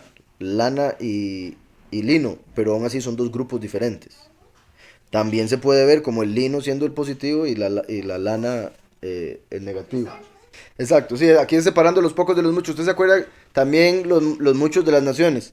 Porque se acuerda cuando llegó uno a las bodas, que bueno, el soberano le dijo al siervo, venga y meta a todo el mundo. Métalos a todos, porque los que yo invité no quisieron venir, métalos a todos. Cuando estaba viendo a los invitados, a los que habían entrado, vio uno que no andaba bien vestido y lo hizo sacado. Entonces, por más que yo les deje entrar aquí de gratis, tampoco, venga así. Entonces, hace la separación según la vestimenta. Y no se refiere a las apariencias, se refiere a con qué estamos vistiendo el alma, las obras. Y si tenemos a Yahushua para la vida eterna, si no, va a llegar al juicio en vergüenza, como si pareciera desnudo. No uses una prenda cuya tela combine fibras de lana y de lino. Un comentario aquí, no ares con una yunta formada por un toro y un asno. La misma prohibición es aplicable para todas las especies de animales y para cualquier trabajo que debe realizarse juntos, atando uno al otro. Verso 11, no uses una prenda que combine fibras de lana y de lino. La lana y el lino representan los atributos opuestos de Gesed y Geburah. Vean qué perfecto, como les decía. Confirmando lo que les decía. Gesed fue lo que se trajo a través de Yahushua, el favor. Geburah es lo que trae el último, que viene como un gibor, como un guerrero. Entonces, dice, lana y lino, Gesed, Geburah. Yahushua como el cordero, deja la lana para que los muchos laven sus ropas en su sangre y entren con blanco. El último muere para que los 144,000 puedan casarse con Mashiach, vestidos de lino, Geburah. Por eso les digo, vean cómo los judíos que no creen en Mashiach terminan confirmando con lo que creen que él es, y el último también. Dice, misericordia y severidad. Cuando uno cumple un mandamiento activo, un precepto de acción de tipo harás, atrae hacia sí el objeto con el cual ha cumplido ese mandamiento y lo transporta a la dimensión de lo apartado y sublime. En cambio, el observar una prohibición, un mandamiento de abstracción del tipo no harás, uno evita algo prohibido y lo repele. La prohibición de mezclar fibras de lana y de lino es la misma prenda. En la misma prenda significa que esas dos energías opuestas no deben confundirse entre sí, ni combinarse. Lo prohibido debe evitarse y lo apartado y sublime, en cambio, se debe estimular. Entonces, la lana representa los mandamientos positivos, el lino los mandamientos negativos. Así como Yahushua vino y murió por los mandamientos conscientes y el último por los inconscientes, igual el primero viene, él vino a cumplir todos los mandamientos. Y el último viene por el aspecto negativo de los mandamientos. Por eso el juicio, el castigo. Entonces, ¿cómo no se debe combinar los mandamientos negativos con los mandamientos positivos? No harás con sí harás. confundiendo y terminando haciendo lo que no debía y no haciendo lo que debía. 12. Deberás atar, aquí lo voy a ver primero, esta traducción, deberás atar hilos colgantes en las 4 puntas del manto con que te cubres. ¿Verdad? Por un lado, ahí está dando por un hecho que se cubre con un manto. Hoy no es tan común cubrirse con un manto, a menos de que siga la letra completamente a lo judío y a lo que piensan que se hacía antes, cuando en realidad no necesariamente era así, porque hay unos que se cubren la cabeza, otros que entienden que no hay que cubrirse la cabeza, etcétera. El manto representa la unción, representa a Yahweh, el espíritu sobre uno. No es que uno necesariamente tenga que andar con una tela encima para que lo vean como el apartado, que eso es lamentablemente lo que termina siendo las apariencias. La gente que se pone todas esas cosas se terminan quedando en todas esas cosas y no llegan a lo profundo del Padre, la misericordia y demás. Entonces deberás atar hilos colgantes a las 4 puntas del manto con que te cubres.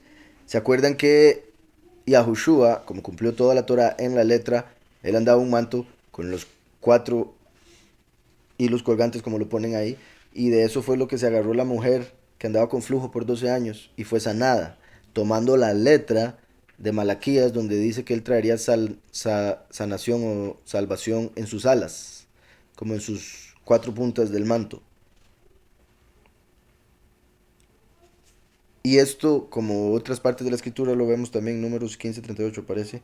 eh, el punto de los hilos colgantes azules y otros colores, básicamente azul y blanco, representa o se hace aún lo que lo hacen en la letra. El punto es acordarse, al ver uno lo que lo cuelga, acordarse de cumplir la Torah, acordarse del cielo.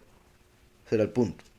Obviamente, uno, y digo obviamente porque así debería ser, uno no debería necesitar algo exterior para acordarse de cumplir la voluntad de Yahweh, porque uno lo va a amar con todo el corazón, todas las fuerzas, no con todos los ojos, todas las manos, con todo el corazón, todas las fuerzas. Entonces, por eso Yahushua, por eso Yahweh dijo en los profetas que Él nos daría un corazón nuevo y escribiría sus mandamientos en ese corazón, para no necesitar nada exterior, para recordar lo que debemos hacer, entre otro montón de cosas, por supuesto. Aquí hay un comentario, dice, deberás atar hilos colgantes a las 4 puntas del manto con que te cubres. Esta norma es aplicable a todas las vestimentas de hombres. Por si algo también, el manto con el que se cubre, los 4 representan los 4 ángulos, ¿verdad? Los 4 ángulos de la tierra, donde fue esparcido el pueblo. Representa los 4 niveles de creación, representa las 4 letras del nombre. Entonces el punto es recordarse de honrar el nombre, honrar sus mandamientos, donde quiera que se encuentre en toda la tierra, donde fue esparcido el pueblo, y todo lo que se pueda decir con respecto a lo que 4 significa. Pero dice aquí, esta norma es aplicable para todas las vestimentas de hombres. Los hilos colgantes, denominados tzitzit, se atan en las 4 puntas de toda vestimenta y constan de 8 hilos y 5 nudos. Eso no lo dice ahí en la escritura, pero ya empiezan a meter todo en el Talmud y demás. Tienen que ser 8 y 5. 8 hilos y 5 nudos. Por otra parte, la suma de los valores numéricos de las letras de la palabra tzitzit en hebreo es 600, y al sumar las 3 cifras relacionadas con el tzitzit, 8 y 5, se llega a 613, que son los mandamientos de la Torah. Entonces, lo hacen de esa manera y esos números y demás para recordar cumplir los 613 mandamientos de la Torah. Y al sumarla, ya lo dije eso, como resultado obtenemos 613, que es el total de mandamientos contenidos en el acervo de la Torah. Por eso el verso asegura que al observar los tzitzit uno recuerda los preceptos, pues ahí están ellos representados. Ahí lo confirma. El punto, y como lo dicen números, el punto de los tzitzit es acordarse de cumplir los mandamientos. Por eso tzitzit equivale al valor numérico 600 y eran 8 hilos, 5 nudos. 8 más 5, 13, más 600, 613. Entonces usted ve eso y dice, tengo que cumplir los mandamientos, sí es cierto. Si no, es una vida amar al prójimo. Entonces, obviamente, ¿verdad? No, simplemente o sea, me estoy riendo de la carne y el error de llevarse por la letra completamente. De eso me río. Pero obviamente, en cierta forma, en lo que respecta a la letra, o verlo de una manera física, es similar a lo que hablábamos ahora con el pensamiento, cómo el pensamiento puede llevar a la obra. Entonces esto es como amárrese de la Torah, Digamos, como esto que tengo aquí, por ejemplo, que es similar a un mandamiento que habíamos visto por ahí. Esto me lo mandó Celio, que trae el Shema Israel aquí escrito. Entonces, ¿verdad? Yo esto me acuerdo del Shema Israel, pero obviamente no tengo que ver esto para acordarme, sinceramente. De que Yahweh es uno, ¿verdad? Aquí en sí, recuerdan, bueno, también la mujer se le dio el velo como manto. Al hombre comúnmente pierde cabello porque representa que es la cabeza, por ende no debe cubrirse la cabeza, por eso se pondría el manto sin cubrir la cabeza, porque nuestra cabeza es Mashiach, el cubrirse la cabeza sería irrespetar a Mashiach. Eh, entonces también, además de, de las cuatro letras del nombre, los cuatro ángulos de la tierra y todo lo que menciona con cuatro, las cuatro interpretaciones de la Torá, que dice ticasé, ticasé, ticasé, que es con que te cubres. De quise es trono, quizá es cubrirse, él se cubrió. Entonces, recuerdan que el trono de Yahweh tiene un malaj en los cuatro lados, con diferentes formas. Entonces ahí también se conecta con el hombre, como la representación de Yahweh en la tierra, que tiene cuatro ángeles alrededor, siendo el hombre la cabeza o el trono. Por eso dice que era ropa de hombre, no para la mujer. Si un hombre se casa y después de haber cohabitado con ella encuentra que la odia, obviamente, ¿se acuerdan? Esto hace referencia a lo que ya veníamos hablando del capítulo anterior. Si se trajo una mujer gentil que andaba en guerra y tenía muchas ganas y la vio muy bonita y se la trajo, eventualmente la va a llegar a odiar. Entonces, por eso pone esto aquí. También, bueno, obviamente eso lo acabo de explicar, pero no quiere decir que solo esa sea la forma de llegar a odiar a la esposa, ¿verdad? Se ve en el mundo, es muy común. Entonces Yahweh pone, lamentablemente, ¿verdad? ¿Y por qué? Porque si se saca Yahweh de la relación fuego, fuego, se odian los dos. Pero como en el caso de la escritura vemos normalmente el hombre como el que se une a la mujer o el que se divorciaba de la mujer, por eso aquí habla con respecto a si el hombre se casa con una mujer y después la odia. Como Yahweh, que se casó con Israel, pero Israel se volvió odioso por sus pecados, o odiosa, y Yahweh le dio carta de divorcio en los profetas. Si un hombre se casa y después de haber cohabitado con ella encuentra que la odia y la acusa y la difama, diciendo, me casé con esta mujer, pero al cohabitar con ella no encontré señales de virginidad. Entonces, aquí la forma en que lo está poniendo Yahweh está haciendo referencia a un hombre que inventa eso. ¿Verdad? Que su excusa es, ay, resulta que no era virgen, entonces ya no la quiero. Pero en realidad lo más seguro si era virgen, simplemente le llegó a caer mal en algún momento y ya no la quería. Si un hombre se casa y después de haber cohabitado con ella encuentra que la odia, también, verán, en este caso en el sentido de Yahweh con la gran ramera claramente no es virgen, por eso cae bajo el odio y es desechada. Pero la iglesia escogida es virgen y por eso Yahweh la ama y se va a casar con ella en las bodas del Cordero. Apocalipsis 19. Dice, y la acusa y la difama diciendo, me casé con esta mujer, pero al cohabitar con ella no le encontré señales de virginidad. Es decir, el esposo presenta en el tribunal dos testigos que declaran que ella no era virgen. Sí, imagínense cómo va a ser. Qué peligro, ah. Claramente en esto en el sentido espiritual, con los dos testigos, se presentan y dicen, no, esa iglesia es una falsa, es una ramera, yo la he visto con más de un príncipe, ¿verdad? Ese es el punto. En lo que respecta a la letra, como lo acaban de comentar aquí los judíos, pues se vuelve un poco difícil, porque uno nunca sabe algún mentiroso que diga, sí, yo sé que ella viera qué cosa más seria. El hombre que odiaba a la mujer, un par de amigos, y les dice, vea, esta mujer me tiene aquí. Obviamente, los sacerdotes tenían que hacer lo que sabemos de la ley para llegar a discernir si era verdad o mentira. Y si era mentira, ya vamos a ver lo que pasa, es muy curioso. Que hay un comentario de 13 y 14. Si él encuentra que la odia y luego la difama, una mala acción induce a otra mala acción. Comienza por odiarla y acaba por difamarla. Una mala acción lleva a otra acción. ¿Recuerdan el otro? Odiaba y después mató. Este odió y difamó. Que es similar. A matar, pero en vida, ¿verdad? Por el hecho de que le destruyen la imagen, le destruyen la fama, etc. Entonces, por haberla odiado, la llega a difamar. Obviamente eso está mal y abuelo aborrece. También, si el esposo la difama ante la corte diciendo me casé con esta mujer, del hecho de que él se refiere a su declaración a esta mujer, se infiere de que los litigantes deben declarar solo en presencia uno del otro. En sí, en Rashid también explica que al decir, vamos a ver, la acusa y la difama diciendo me casé con esta mujer, pero al cohabitar con ella no encontré señal de virginidad. Aquí dice, entonces los padres de la chica deberán tomar y presentar las evidencias de la virginidad de ella ante los ancianos de la ciudad en la corte. Los padres de la mujer tenían que presentarse y eso era para avergonzar a los padres, en el caso de que ella de verdad no fuera virgen cuando se casó, avergonzar a los padres por la mujer que criaron. Ellos tenían que responder, se presentaban los dos, pero solo el hombre podía hablar, por lo que hemos hablado de la corte, lo que representa, el testimonio y demás. Y esas evidencias de la virginidad normalmente se ven como, o sea, la forma en que lo ponen es como el paño donde está la sangre de virginidad. Entonces, en el sentido más de la letra, lo que eso indicaría es cuando una mujer era virgen y perdía su virginidad, que se suponía debía ser en el matrimonio, tenían que guardar esos paños porque era evidencia de que ella era virgen. Pero claramente eso no puede ser la única evidencia, puesto que la ropa se lava, la ropa se pierde. Entonces por eso llegan al determinar lo de los testigos. Todas las evidencias, como si se tuviese el paño con la sangre. Entonces traer personas que sepan de la mujer, si era mal portada, si andaba en caminos que no debía, todas esas cosas, para llegar a determinarlo. Pero si los papás tienen una prueba o varias pruebas, evidencia de que ella sí era virgen, las tienen que traer y el padre las presenta, el papá.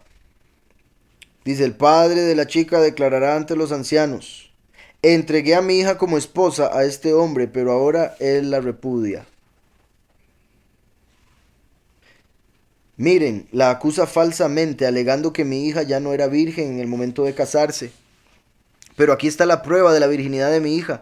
Entonces los padres de la chica, ahí vemos padres, vienen los dos, pero es el padre el que habla, vuelvo y repito, porque es la cabeza y en la cabeza está la boca. En los padres de la chica expondrán su inocencia ante los ancianos de la ciudad. En lo literal no dice expondrán su inocencia, sino que dice presentarán la ropa, la tela. Dice aquí, en alusión a la ropa de cama del lecho nupcial, se trata de una metáfora, como diciendo, el asunto es claramente favorable a nosotros, y presentan dos testigos que contradicen a los del esposo. Por ejemplo, ustedes no pudieron haber visto tal cosa, pues ese día estuvieron con nosotros en tal lugar. ¿Verdad? Entonces, a lo que se refiere, es, metafóricamente, es a presentar sus testigos, su evidencia. Pero literalmente es, si usted tiene ahí la sábana del día de la boda, pues tráigamela. Vean también cómo todo se ha ido conectando, tanto así que en el anterior decía de vestirse lana o lino, y ahora habla de matrimonio, porque las bodas del cordero se viste de lino, si no, no es virgen. ¿Estamos? Se trata de una metáfora, ya lo había dicho. 18. Los ancianos de aquella ciudad tomarán a ese hombre y lo flagelarán. Entonces, por el hombre haber difamado y mentido con respecto a la mujer que si era virgen cuando se casaron, lo agarran y lo flagelan. Dice aquí con 39 latigazos por haber sido falsa su acusación. La escritura manda 40, pero los judíos dijeron 39 para que no se nos pase. Terminan fallando entonces. Pero por eso a Yahushua le dieron 39, que representa todas las enfermedades. ¿Se acuerdan que lo había hablado? Que se podría ver como le echaron a Yahushua la culpa de Yahweh haber desechado a Israel por sus pecados, pasando la verdad que Yahweh obviamente sabe de que ellos eran pecadores. Los ancianos de aquella ciudad tomarán a ese hombre y lo flagelarán, y además lo multarán con 100 shekel de plata, suma que deberá entregar al padre de la chica por haber difamado a una muchacha virtuosa de Israel. Entonces era un problema odiar a la esposa y llegar a este punto. Era obviamente el hecho de que por odiarla ya no quería estar con ella, inventaba excusas para deshacerse de ella. Y Yahweh dice, a ese hombre hay que flagelarlo y hay que cobrarle 100 shekelim. Y ahí todos los hombres iban a decir, ah no, mejor. Los ancianos de aquella, ya lo dije eso, 100 shekel de plata, suma que deberá entregar al padre de la chica por haber difamado a una muchacha virtuosa de Israel. Además, oigan, deberá mantenerla como esposa perdiendo de por vida el derecho de divorciarse de ella. Ese es el mayor. ¿Cuál 100 shekelim? ¿Cuál flagelación? Prohibido divorciarse. O sea, aunque le dé razón, ya no puede. Aunque si ahora le da razón, ya no puede. Qué duro. Cualquier hombre que hace eso y difama a la mujer que era apartada, tenía que pasar por todo eso, sufrimiento físico, monetario y de por vida. Si no quería ponerlo así, pues sí. En el sentido de que siempre va a estar eso en la vida de ambos. O sea, de verdad que me imagino que va a ser muy difícil seguir la relación después de ahí. Entonces era como manténgala en la casa, en la casa. Ya le voy a poner como si tuviera varias. Y manténgala. O sea, manténgala no solo de que póngala ahí, sino dele todo por vida. Porque quién sabe si ella quiere algo con usted nuevamente. Puesto que también él la odia. Está difícil que llegue a cambiar porque lo hayan flagelado. Si es un tipo de persona así, obviamente estamos hablando de un hombre impío, ¿verdad? No estamos hablando de un hombre justo, no llegaría a hacer eso. Pero si la acusación fuese verdadera, de que no se hallaron señales de virginidad en la chica, sacarán a la chica a la puerta de la casa de su padre, a la puerta de la casa de su padre. Como les decía, para avergonzar al padre, para que todos digan, vea, esa familia, cómo crió a su hija. Y como sabemos, la puerta de Yahushua es la verdad, y ha abolido todo juicio al hijo, etcétera. Por eso le traen a la puerta. Sacarán a la mujer a la puerta de la casa de su padre, y los hombres de su ciudad la apedrearán hasta provocarle la muerte. Un poco más duro. Pero que quede claro, el otro lo que estaba haciendo era mintiendo y nada más queriendo separarse de ella, sin haber una verdadera razón para divorcio. Ese era el punto. Por eso la flagelaban, multaban y condenaban. Pero en el caso de la mujer básicamente engañó desde el principio, andaba con otros, no vino virgen, y eso trae pecado al matrimonio en lo que respecta a la carne, etcétera, etcétera. Entonces, por eso le pasaba esto. O sea, porque era más serio lo de la mujer haber hecho eso. Dice, de su ciudad la apedrearán hasta provocarle la muerte. Por eso los muchos que mezclan doctrinas, que no solo están con Yahweh, sino que están con el enemigo, van a tener que morir para poder entrar. La apedrearán hasta provocarle la muerte por haber cometido una acción vergonzosa en Israel, por haber cometido adulterio viviendo en casa de su padre. Esto quiere decir que ya la mujer había sido entregada para casarse eventualmente con el hombre, pero todavía no se la había llevado el hombre a la casa. O sea, como los últimos 2000 años. Yahushua vino a pagar por la esposa, pero se fue y tiene que venir a recogerla para llevársela a la casa. Los últimos 2000 años, aquellos que en vez de estar esperando a Yahushua estuvieron con otros, por eso los 144,000 son vírgenes. Porque solo siguen al Cordero por donde quiera que va. Los otros van de doctrina a doctrina, falsedad a falsedad, las mezclan, etcétera. Cuando llega el novio les va a decir, yo no las conozco ustedes cosa seria. Entonces, decía, por haber cometido adulterio viviendo en la casa de su padre. Haber cometido adulterio mientras todavía no habían venido por ella, pero ya había sido comprometido, básicamente. Estaba en el compromiso, ya eso cuenta. Debes eliminar de ti el mal, ¿verdad? Como a las mujeres que hacen eso, el adulterio. Y con eso no solo me refiero a las femeninas, me refiero a las iglesias falsas. Hay que deshacerse de ellas, eliminarlas de Israel porque son el mal. Esto se aplica cuando el esposo puede demostrar con testigos habilitados que ella mantuvo relaciones con otro hombre después de haberse comprometido con él. Dice, si un hombre es sorprendido acostado con una mujer casada, incluso ambos, el hombre que se acostó con la mujer como la mujer misma, deben ser sentenciados a muerte. Estamos. Recuerdan, los fariseos encontraron a una pareja en adulterio y trajeron solo a la mujer. Ya con eso estaban mal, porque aquí dice ambos. Debieron traer a ambos para apedrearlos. No, trajeron solo a la mujer. Y Yahushua dijo, el que esté libre de pecado que tire la primera piedra. Y se tuvieron que ir porque todos estaban con pecado. Si un hombre es sorprendido acostado con una mujer casada, incluso ambos, el hombre que se acostó con la mujer como la mujer misma, deben ser sentenciados a muerte. Aquí ponen entre paréntesis por estrangulación. Así eliminarás de Israel el mal. Recuerden que los que se mezclaron, los que decían estar con Yahweh, pero antes de que él se manifestase como el último, estuvieron con el otro, con el Señor, el Baal, etcétera, les van a cortar la cabeza cuando no acepten la marca de la bestia. Otra forma de estrangular, un poco más seria. También el hecho de que dice, vamos al 22, cuando encuentre el hombre acostado con una mujer, cuando se encuentre un hombre acostado con una mujer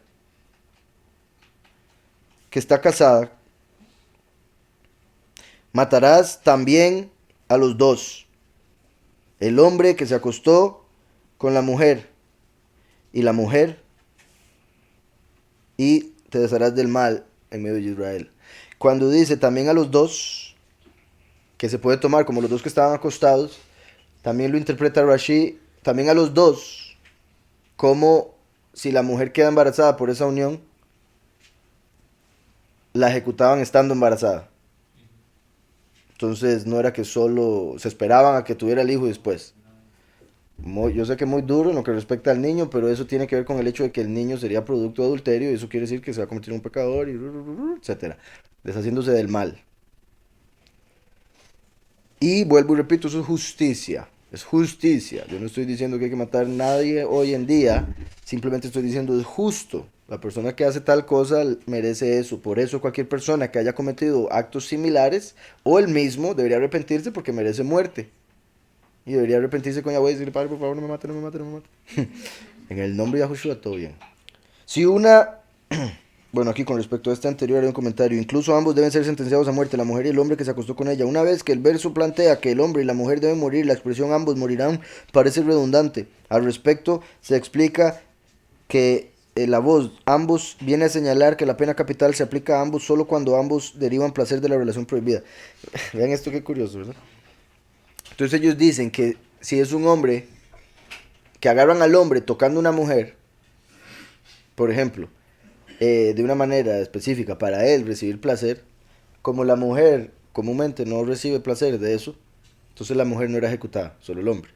Pero si los dos, o bueno, en realidad yo creo que hasta cuentan no ejecutar, pero si los dos se veía que claramente estaban teniendo placer, entonces se ejecuta a los dos. Es decir, la mujer debe ser sentenciada a muerte solo en el caso de que también ella haya derivado beneficio personal de la misma, lo cual excluye el caso de los actos de excitación que el hombre realiza al tomar contacto con las partes externas del físico de la mujer. En ese caso ella queda libre de la pena capital porque es él y no ella quien disfruta del acto así. Dice, incluso ambos, la mujer y el hombre, deberán morir. En la Torá, la voz gam, que quiere decir incluso o también, cumple por función adicional el enunciado algún caso en función adicionar al enunciado algún caso no incluido explícitamente en el verso. En este caso particular, si después de haber sido sentenciada a la pena capital, pero antes de ejecutarse ella tiene relaciones con otros hombres, a esos también se debe ejecutar por adúlteros. ¿Verdad? Porque cuando una persona ya se le condena a muerte, con solo haberla condenado a muerte se toma como muerto. No en este caso, porque la mujer y los hombres podían decir, ya me van a matar, tengamos sexo. Y un montón de hombres decían, uy, y tenían sexo con ella, a ellos habría que incluirlos. O sea, no están libres del adulterio solo porque ella ya está condenada por adúltera. ¿Sí me explico? Entonces por eso dice también, o sea, si está embarazada o si otros hombres tienen sexo con ella después de haber sido condenada por la corte.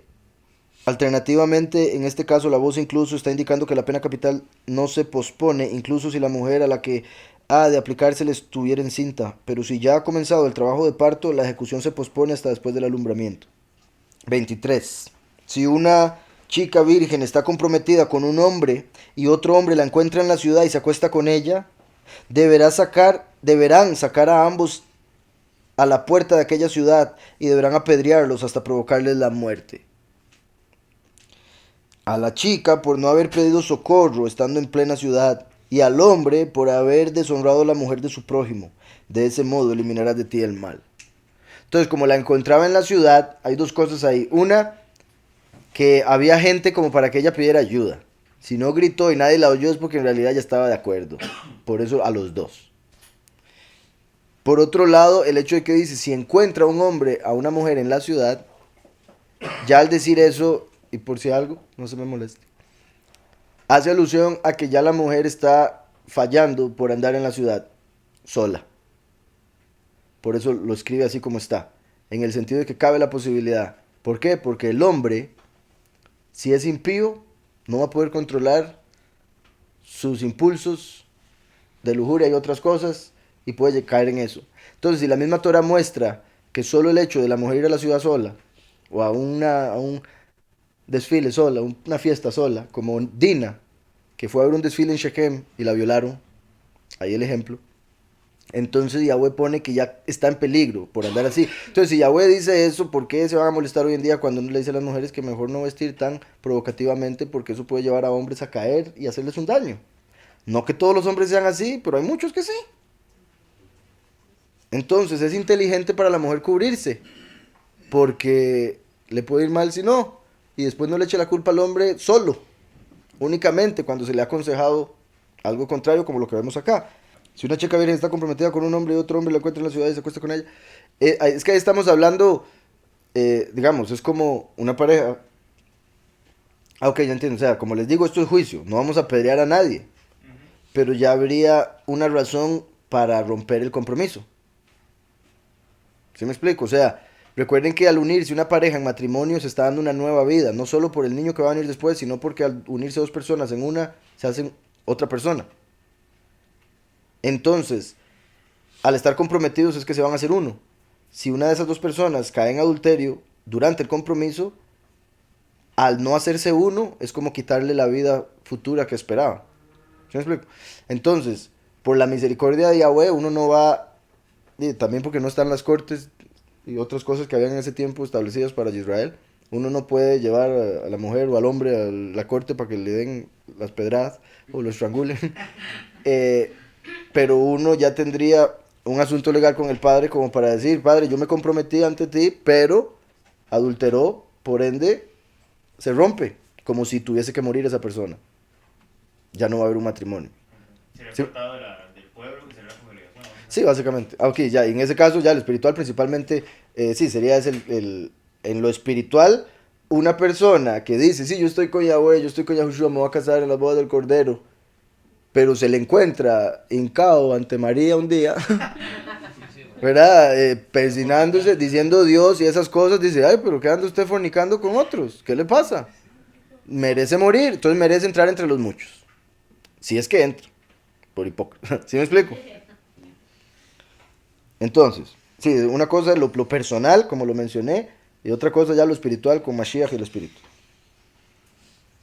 Entonces, dice aquí, deberá sacar a ambos al portal de aquella ciudad y deberán apedrearlos hasta provocarles la muerte.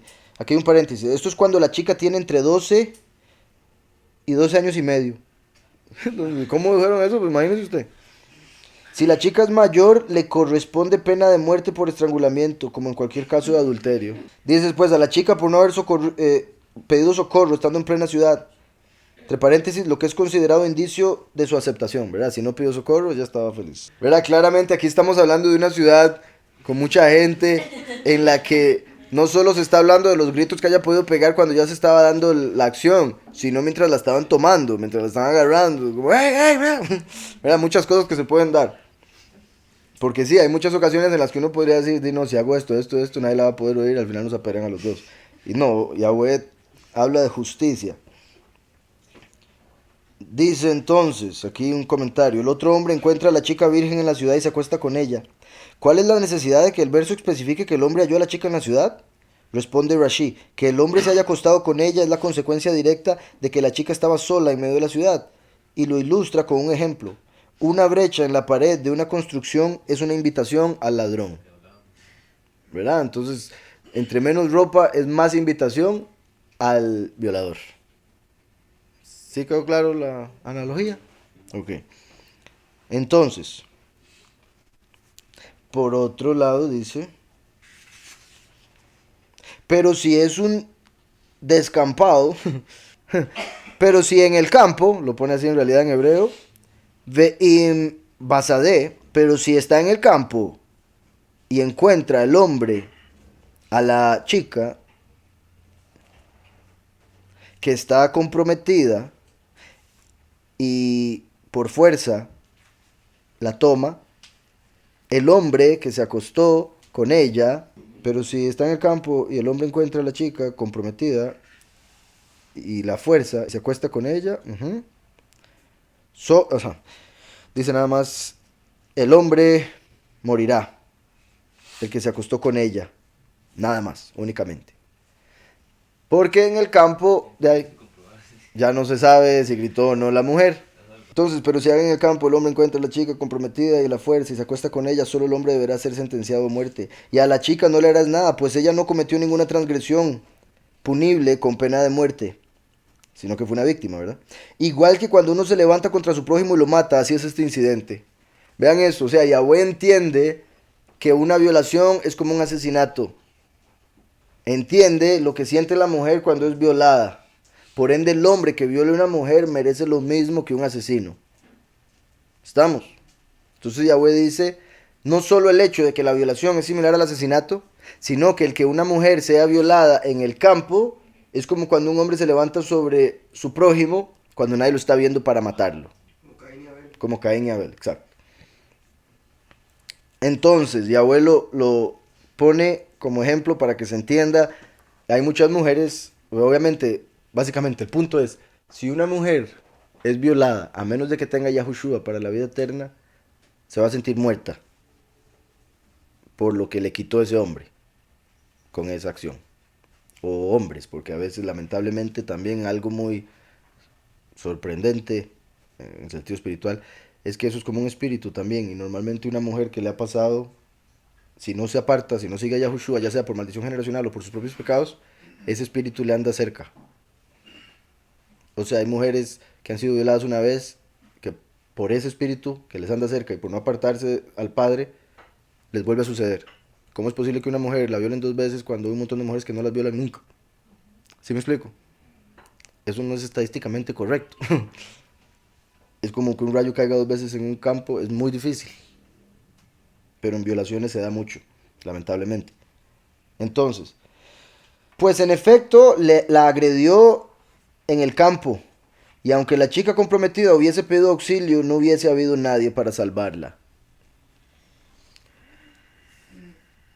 Aquí hay comentarios y dice, la chica comprometida es violada, es una víctima, igual que cuando se levanta uno contra su prójimo y lo mata. De la comparación que el verso establece entre el caso de violación y asesinato, se deriva que así como se debe salvar de la violación a la chica, incluso a costas de la vida del violador, que se deduce del verso a continuación, no hubiera habido nadie para salvarla.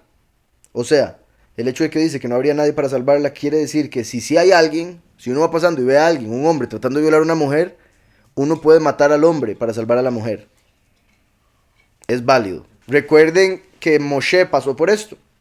Moshe estaba en Egipto, iba caminando por ahí, vio un hombre que estaba por violar a una mujer, y Moshe llegó, agarró al hombre y lo mató, lo escondió por ahí, pero los egipcios lo querían matar a él, entonces él se escapó y encontró a Zépora, así por ahí, y se casó con ella y toda la cuestión. Entonces Moshe había matado a un hombre, que mucha gente decía, eso es un asesino entonces, pero lo había hecho según la ley, por ende fue justamente. Él simplemente estaba presente para llevar a cabo, ejecutar lo que Yahweh mandó. Entonces, dice, no hubiera nadie para salvarla. Del mismo modo se debe salvar la vida de una persona que está por ser asesinada, anticipándose y eliminando al inminente asesino. Entonces, si alguien está por violar a alguien, o tratando de violar a alguien, igual como si está por matar a alguien, o tratando de matar a alguien, uno debe salvar a la persona, a la víctima, aún si tiene que matar a la persona. Y que quede claro, esto es justicia. Ahí entra lo de amar al enemigo y todo eso, como trate de no matarlo, tal vez, pero sí hay que salvar a la persona, obviamente. No es como que uno va a decir, no, ya, ponga la otra mejilla. No. Porque también se trata de poner la otra mejilla cuando uno es el que lo están atacando, uno es la víctima. Si hay alguien para ayudar, debería ayudar. Curioso aquí donde dices para salvarla, la palabra es Moshiach. Moshiach, que suena como Mashiach, suena como Moshe, suena como una mezcla de Moshe con Yahushua. Moshiach. Y como sabemos al puro final de la historia, el primero y el último se van a hacer uno. Y uno es como Yahushua, otro es como Moshe. Y es el que va a salvar al pueblo. A la Virgen con la que está comprometida y a los muchos que están en el campo dando vueltas y siendo violentados, por no usar otra palabra. Y no tienen a quien los salve porque no creen en Yahushua, Moshiach. Dice el 28, si un hombre encuentra a una chica virgen que no está comprometida y la toma y se acuesta con ella y son descubiertos. Repito, un hombre se encuentra una chica virgen que no está comprometida y la toma y se acuesta con ella y son descubiertos. El hombre que se acostó con ella deberá pagarle al padre de la chica 50 shekel de plata. Y ella será su esposa. Y él pierde de por vida el derecho de divorciarse por haberla humillado. Entonces, si un hombre toma una mujer que es virgen, se acuesta con ella y los agarran, los descubren, tiene que pagarle al papá lo que sería la dote, establecido como 50 shekelim, y estar con ella para siempre. Y no se puede divorciar de ella, como aquel que la odiaba. Pero la diferencia es uno que se casó con ella y llegó a odiarla, y otro que se acostó con ella sin siquiera ella verse, bueno, siendo ella virgen, ¿verdad? Y sin haber compromiso, más bien con solo acostarse y se comprometió. Que ningún hombre tome en matrimonio la mujer de su padre. En hebreo dice, no tomará el hombre a la mujer de su padre. Y no levantará, aquí ponen, y no violará la privacidad de su padre. Eso se refiere a lo que hizo Rubén. Recuerdan que Rubén lo interpreta de dos maneras lo que él hizo. Una es que se acostó con una de las esposas de Jacob. Y otra es que por estar celoso por su mamá, porque Jacob, después de que murió Raquel, se acostó, estaba con Bila en vez de ir con Lea. Él, Rubén, siendo hijo de Lea, se molestó, entonces tomó la cama que estaba a la par en la tienda de Bila y se la llevó a la casa de Lea. Y eso fue no respetar la privacidad y los deseos del papá, que es similar a acostarse con la esposa del papá. Por eso lo ponen en el mismo verso. Que ningún hombre tome la mujer de su padre y que no suba el lecho de su padre, básicamente, o que no tome el lecho de su padre. Que eso fue lo que se dice, hizo literalmente Rubén. Tomó la cama y se la llevó para otra tienda. Dice, en alusión a la prohibición de casarse con la mujer destinada a casarse con su padre en matrimonio. ¿Verdad? Obviamente uno diría, como que sorprendente eso, porque casi que por lógica se nota que eso está mal. Bueno, sí, por lógica, porque ya me puso la Torah en el corazón, pero esto se da mucho hoy en día, ¿verdad? Que entre más o menos conocimiento, entendimiento tenga la persona o las familias, menos cultura, menos educación, etcétera, se da mucho eso. De que trae el papá a una mujer, si tiene un hijo suficientemente mayor, trata de meterse con o de ganarle a él, ¿verdad? Y la competencia que se dan ese tipo de cosas. Y repito, en familias que no tienen al padre con más razón. Y dice aquí un comentario, este verso se refiere a la prohibición de casarse con la mujer destinada a su padre en matrimonio levirato. La figura del matrimonio levirato se describe así: si un hombre casado muere sin dejar hijos, uno de sus hermanos debe casarse con la viuda para construir la familia de su hermano fallecido. ¿Recuerdan? Eso lo hemos hablado varias veces, aparece en Génesis 38, que lo cumplió varias veces ya Judá con sus hijos. Eso es el matrimonio levirato. Y si el cuñado no quiere casarse con ella, ella debe realizar la ceremonia de Halitzá, que consiste en liberar el cuñado de dicha obligación, repudiándolo previamente en público. Cualquiera que se imagine, ¿no? Entonces, ahí lo que está diciendo es que un hijo no debería casarse con la mujer que está para casarse con su papá, como para cumplir este matrimonio de levirato. O sea, es como mezclando dos mandamientos en realidad. Y creo que no es necesario. Con solo el hecho de que diga no meterse con la mujer del papá, suficiente. Uno no debería agarrar excusas. No, solo si es este tipo de matrimonio. O sea, si no, sí puedo. Obviamente no se puede meterse con la mujer de su papá. En este caso, ¿verdad? La mayoría de la gente diría, pero la mujer de su papá es su mamá, ¿cómo se le ocurre? Eso es incesto. No, porque en este momento, en este tiempo, habían varias mujeres para un hombre. Entonces uno podía ser hijo de una mujer y el papá tenía una mujer tal vez más joven que le parecía bonita a uno de los hijos. Entonces, como digo, en el error eso podía ser común, lamentablemente.